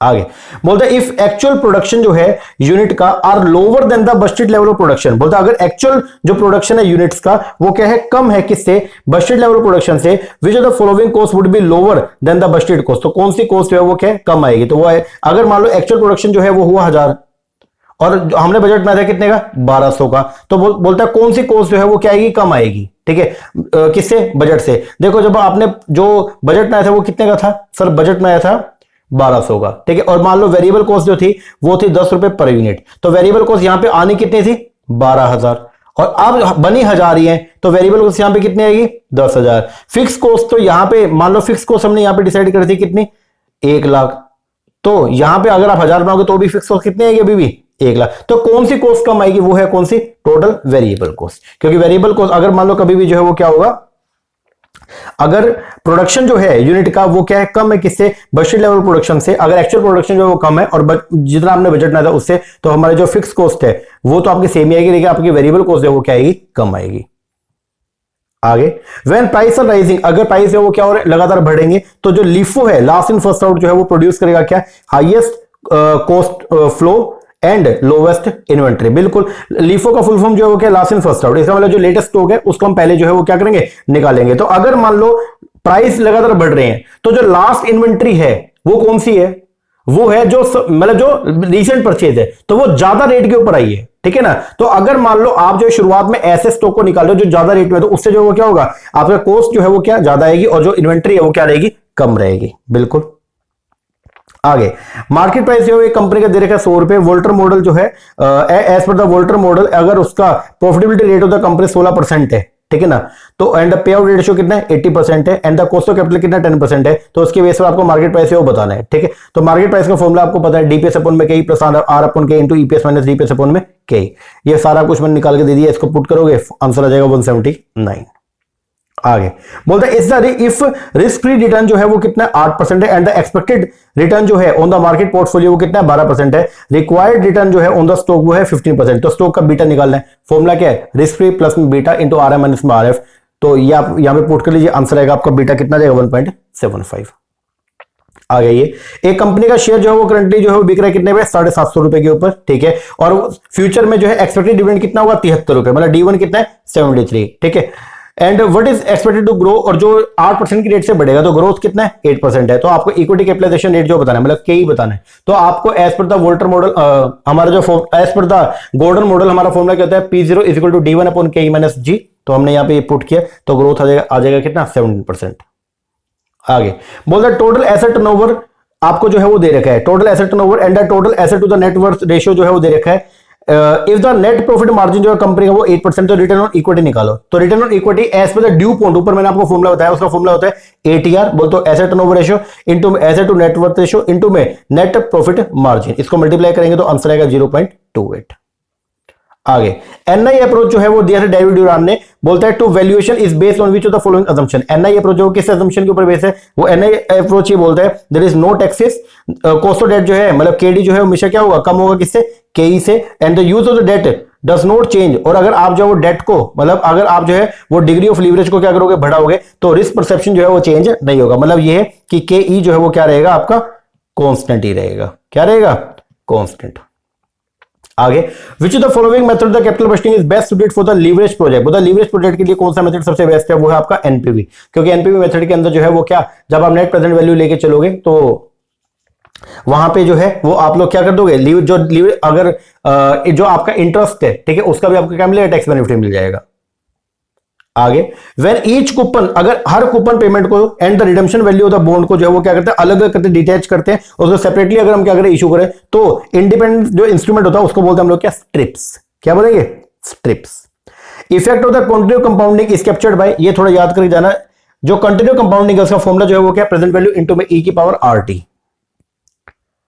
आगे कंबाइंड लीवरेज, ये वैसे ना अपने सिलेबस का पार्ट नहीं है लीवरेज का, बट फिर भी मैंने डाल दिया, अगर आ गया थोड़ा देखना है। कंबाइंड लीवरेज जो है वो क्या करता है, पूरी फर्म के रिस्क को मेजर करता है, और कंबाइंड लीवरेज जो है वो क्या, ये आपका ये कंबाइंड लीवरेज हम कैसे निकालते हैं, percentage change in sale will have the percentage change in EPS, कि अगर सेल में चेंज करते हैं तो उसका ईपीएस के ऊपर क्या इंपैक्ट पड़ेगा, तो वो बताएगा कौन, आपको कंबाइंड लीवरेज। आगे which of the following fully capture foreign exchange risk exposure of an manufacturing enterprise. तो जो फॉरेन एक्सचेंज रिस्क है वो जनरली 3 तरीके का होता है, कौन कौन सा, ट्रांजैक्शन, ट्रांसलेशन और एक कौन सा, इकोनॉमिक। तो फर्स्ट, सेकंड, थर्ड। मैचिंग करना डिविडेंड कंसेप्ट और थ्योरी ऑफ डिविडेंड को। Bird in the hand model जो वो क्या, वो दिया था किसने, गॉर्डन ने। इररिलेवेंस ऑफ डिविडेंड जो है वो कौन बोलता है, MM। Interdependence of the investment decision ये कौन है, Walter model. And tax consideration जो है डिविडेंड डिसीजन में वो कौन बोलते हैं, लिंटर मॉडल।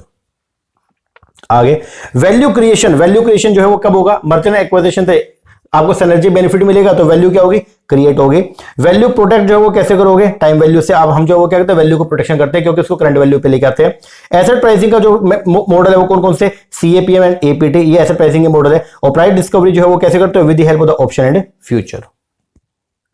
आगे Which method of the risk analysis better serve lender perspective in the capital allocation decision? कौन सा मेथड है जो लेंडर के पर्सपेक्टिव को सबसे बढ़िया, वो मतलब अगर मान लो जो लेंडर है, लेंडर के पर्सपेक्टिव से समझते हैं, तो लेंडर तो ये चाहेगा ना मेरा पैसा सिक्योर हो, और वो सिक्योर जो है वो कौन देगा, सर्टेनिटी इक्विवेलेंट अप्रोच। वो ये बोलता है कि इतने % हम सर्टेन है कि हमारे ये कैश फ्लो अराइज होंगे ही होंगे। आगे एज पर दी वोल्टर मॉडल मार्केट वैल्यू जो है the growing form will increase, अगर डिविडेंड पे आउट रेशियो जो वो क्या होगा, बढ़ेगा। अगर डिविडेंड पे आउट रेशियो जो है वो क्या मतलब अगर ग्रोइंग फॉर्म है तो वहां पे जो value of the form increase कब होगी, अगर आप जो है वो डिविडेंड जितना क्या करोगे, कम करोगे, ठीक है ना। तो जो ग्रोइंग फॉर्म होती है तो वहां पे जो हम क्या करते हैं, अगर R is greater than KE है तो कंपनी जो है वो कैसे ग्रोइंग फॉर्म है। और ग्रोइंग फॉर्म के केस के अंदर जो है वो क्या, हम जो है वो DP रेशियो जो है वो क्या रखेंगे, 0, और रिटेंशन रेशियो जो है वो क्या रखेंगे, 100% रखेंगे। आगे साइलेंट फीचर बताना है जीरो बेस बस्टिंग का। जीरो बेस बस्टिंग का सबसे पहला ये जो है वो क्या है, ये डिसीजन ओरिएंटेड अप्रोच है, यस। दूसरा द डिसीजन यूनिट जो है उसको ब्रोकन किया जाएगा into the understandable decision package में which are rank according to the importance, बिल्कुल। फिर बोलता है रिस्पॉन्सिबिलिटी जो है वो शिफ्ट होगी टॉप मैनेजमेंट से किसको, मैनेजर के पास चली जाएगी, और हर मैनेजर से पूछेंगे कि आपने पैसा क्यों खर्च किया। It is an accounting oriented approach, और ये अकाउंटिंग ओरिएंटेड अप्रोच है नहीं, टॉप मैनेजमेंट डिसाइड करती है यहाँ पे कि कितना पैसा लगाना है, नहीं, हर मैनेजर डिसाइड करेगा, ठीक है। तो आंसर क्या आएगा, A, B and C। Formula बता रखा है डिग्री ऑफ ऑपरेटिंग लीवरेज का, लर्न करके जाना पड़ेगा, ये तो थोड़ा देख लेना एक बार। आगे फाइनेंशियल लीवरेज जो है और ऑपरेटिंग और कंबाइंड लीवरेज जो है वो बता रखी है, इनके फॉर्मूला है, इनको मैच कर रखा है मैंने। तो एक बार वैसे मैं आपको फिर बोल रहा हूं सिलेबस का पार्ट नहीं है, बट मैंने बता दिया तीनों तरह के लीवरेज, एक बार देख जाना इसको, ठीक है। एज पर the CAPM capital asset pricing model के हिसाब से रिक्वायर्ड रेट ऑफ रिटर्न जो है सिक्योरिटी का वो क्या होता है, वो मतलब रिक्वायर्ड रेट ऑफ रिटर्न जो किसके बराबर होगा, मतलब जो आरएम होगा वो किसके बराबर होगा, एक तो मतलब अगर आप मार्केट में पैसे लगाओगे तो वो किसके बराबर होगा, रिटर्न ऑफ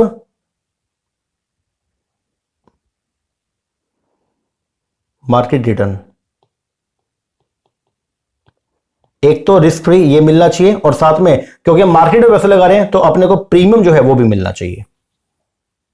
आगे, a firm can delay and favourably affect करते control affect the control of its cash disbursement through the use of the zero balance account. Zero balance account maintain करके आप लोग जो क्या कर सकते हो, कैश डिसबर्समेंट जो है उसको कंट्रोल कर सकते हो। आगे, एलसी गुप्ता याद करना पड़ेगा, ये एक वो है LC Gupta sickness prediction model जो थी, मतलब एक कंपनी की सिकनेस को अगर मान लो प्रिडिक्शन करना है तो वो किसके ऊपर बेस है, वो है ईबीआईटी और ऑपरेटिंग कैश फ्लो। इसके बेस पर वो जो है वो उन्होंने बोला कि ये दो फैक्टर हम ध्यान में रखेंगे जब कभी भी आप किसी भी कंपनी की सिकनेस को जो है वो क्या करते हो, मेजर करते हो। भाई एक कंपनी बीमार है तो उसको अगर देखना है, ठीक है, मतलब एक कंपनी बीमार है या नहीं है, तो उसको हम देखेंगे उस किसके बेस पर, ईबीआईटी के बेस पर कि उसकी अर्निंग कितनी है और उसका ऑपरेटिंग कैश फ्लो आ रहा है या नहीं आ रहा है, उसके बेस पर। आगे, इन्वेस्टमेंट डिसीजन दे रखे हैं और फीचर है तो इनको मैचिंग करना है। इन्वेस्टमेंट डिसीजन एनपीवी, एनपीवी में हम लोग जो क्या कहते हैं, बैलेंस बनता है between flexibility and consistency. Payback के अंदर हम लोग जो वो क्या हाईली इनफ्लेक्सिबल होता है। और कैश रिटर्न की अगर बात करें तो क्या कंसिस्टेंट होते हैं। और अकाउंटिंग रिटर्न जो है वो क्या इनसफिशिएंट कंसिस्टेंट होती है, क्योंकि वहां पे अकाउंटिंग जो रिटर्न निकल के आती है तो वहां पे श्योर नहीं होता, हर कंपनी जो डिफरेंट डिफरेंट अकाउंटिंग मेथड को फॉलो करेगी तो वो इनफ्लेक्सिबल होता है। आगे, in which method of capital budgeting cash flows are reinvested at the required rate of return, वो है आपका एनपीवी। आगे, which of the following is the post offer take over defence mechanism in which target company buy back करती है share is the significant premium, कि target company जो है वो दूसरी कंपनी के शेयर को जो है वो महंगे रेट पर जो है परचेस करती है, वो है आपका ग्रीन मेल। ये बचने का एक तरीका होता है, ठीक है, याद करके जाना। Deviation from the market portfolio A point on the capital market line जो डिफरेंशिएट करती है इन्वेस्टिंग एंड फाइनेंशियल डिसीजन, उसको डिस्क्राइब करते हैं किससे, सेपरेशन थ्योरम। ये याद करके जाना पड़ेगा। सीएमएल एक जो कैपिटल मार्केट लाइन है, ठीक है, उसको डिफरेंशिएट जो करती है ना वो सेपरेशन थ्योरम होती है। आगे, if the NPV of the investment proposal positive, अगर एनपीवी पॉजिटिव है तो क्या क्या कंक्लूजन निकल के आते हैं, तो कंक्लूजन ये निकल के आएगा कि इन्वेस्टमेंट जो है वो अपने को प्रेजेंट वैल्यू जनरेट करके दे रही है, इन्वेस्टमेंट के मुकाबले में जो है वो हमारी जो प्रेजेंट वैल्यू वो ज्यादा निकल कर रही है। यस, जो डिस्काउंट रेट है वो हमारा कम है किससे, रिटर्न से, मतलब रिटर्न हमारे ज्यादा और डिस्काउंट रेट कम है। Yes, and the capital the investment IRR जो है वो एक्सीड है कॉस्ट ऑफ कैपिटल से। यस, तो आंसर जो आएगा वो क्या, ए बी एंड ई। आगे, which of the following motive were articulated by the JM Keynes for holding cash, JM Keynes ने जो है वो बोला था कि अगर आप कैश को होल्ड करते हो तो उससे आपको क्या क्या आपके मोटिव है, एक है प्रिकॉशनरी मोटिव, एक आपका स्पेकुलेटिव मोटिव और एक है कौन सा, ट्रांजैक्शन मोटिव।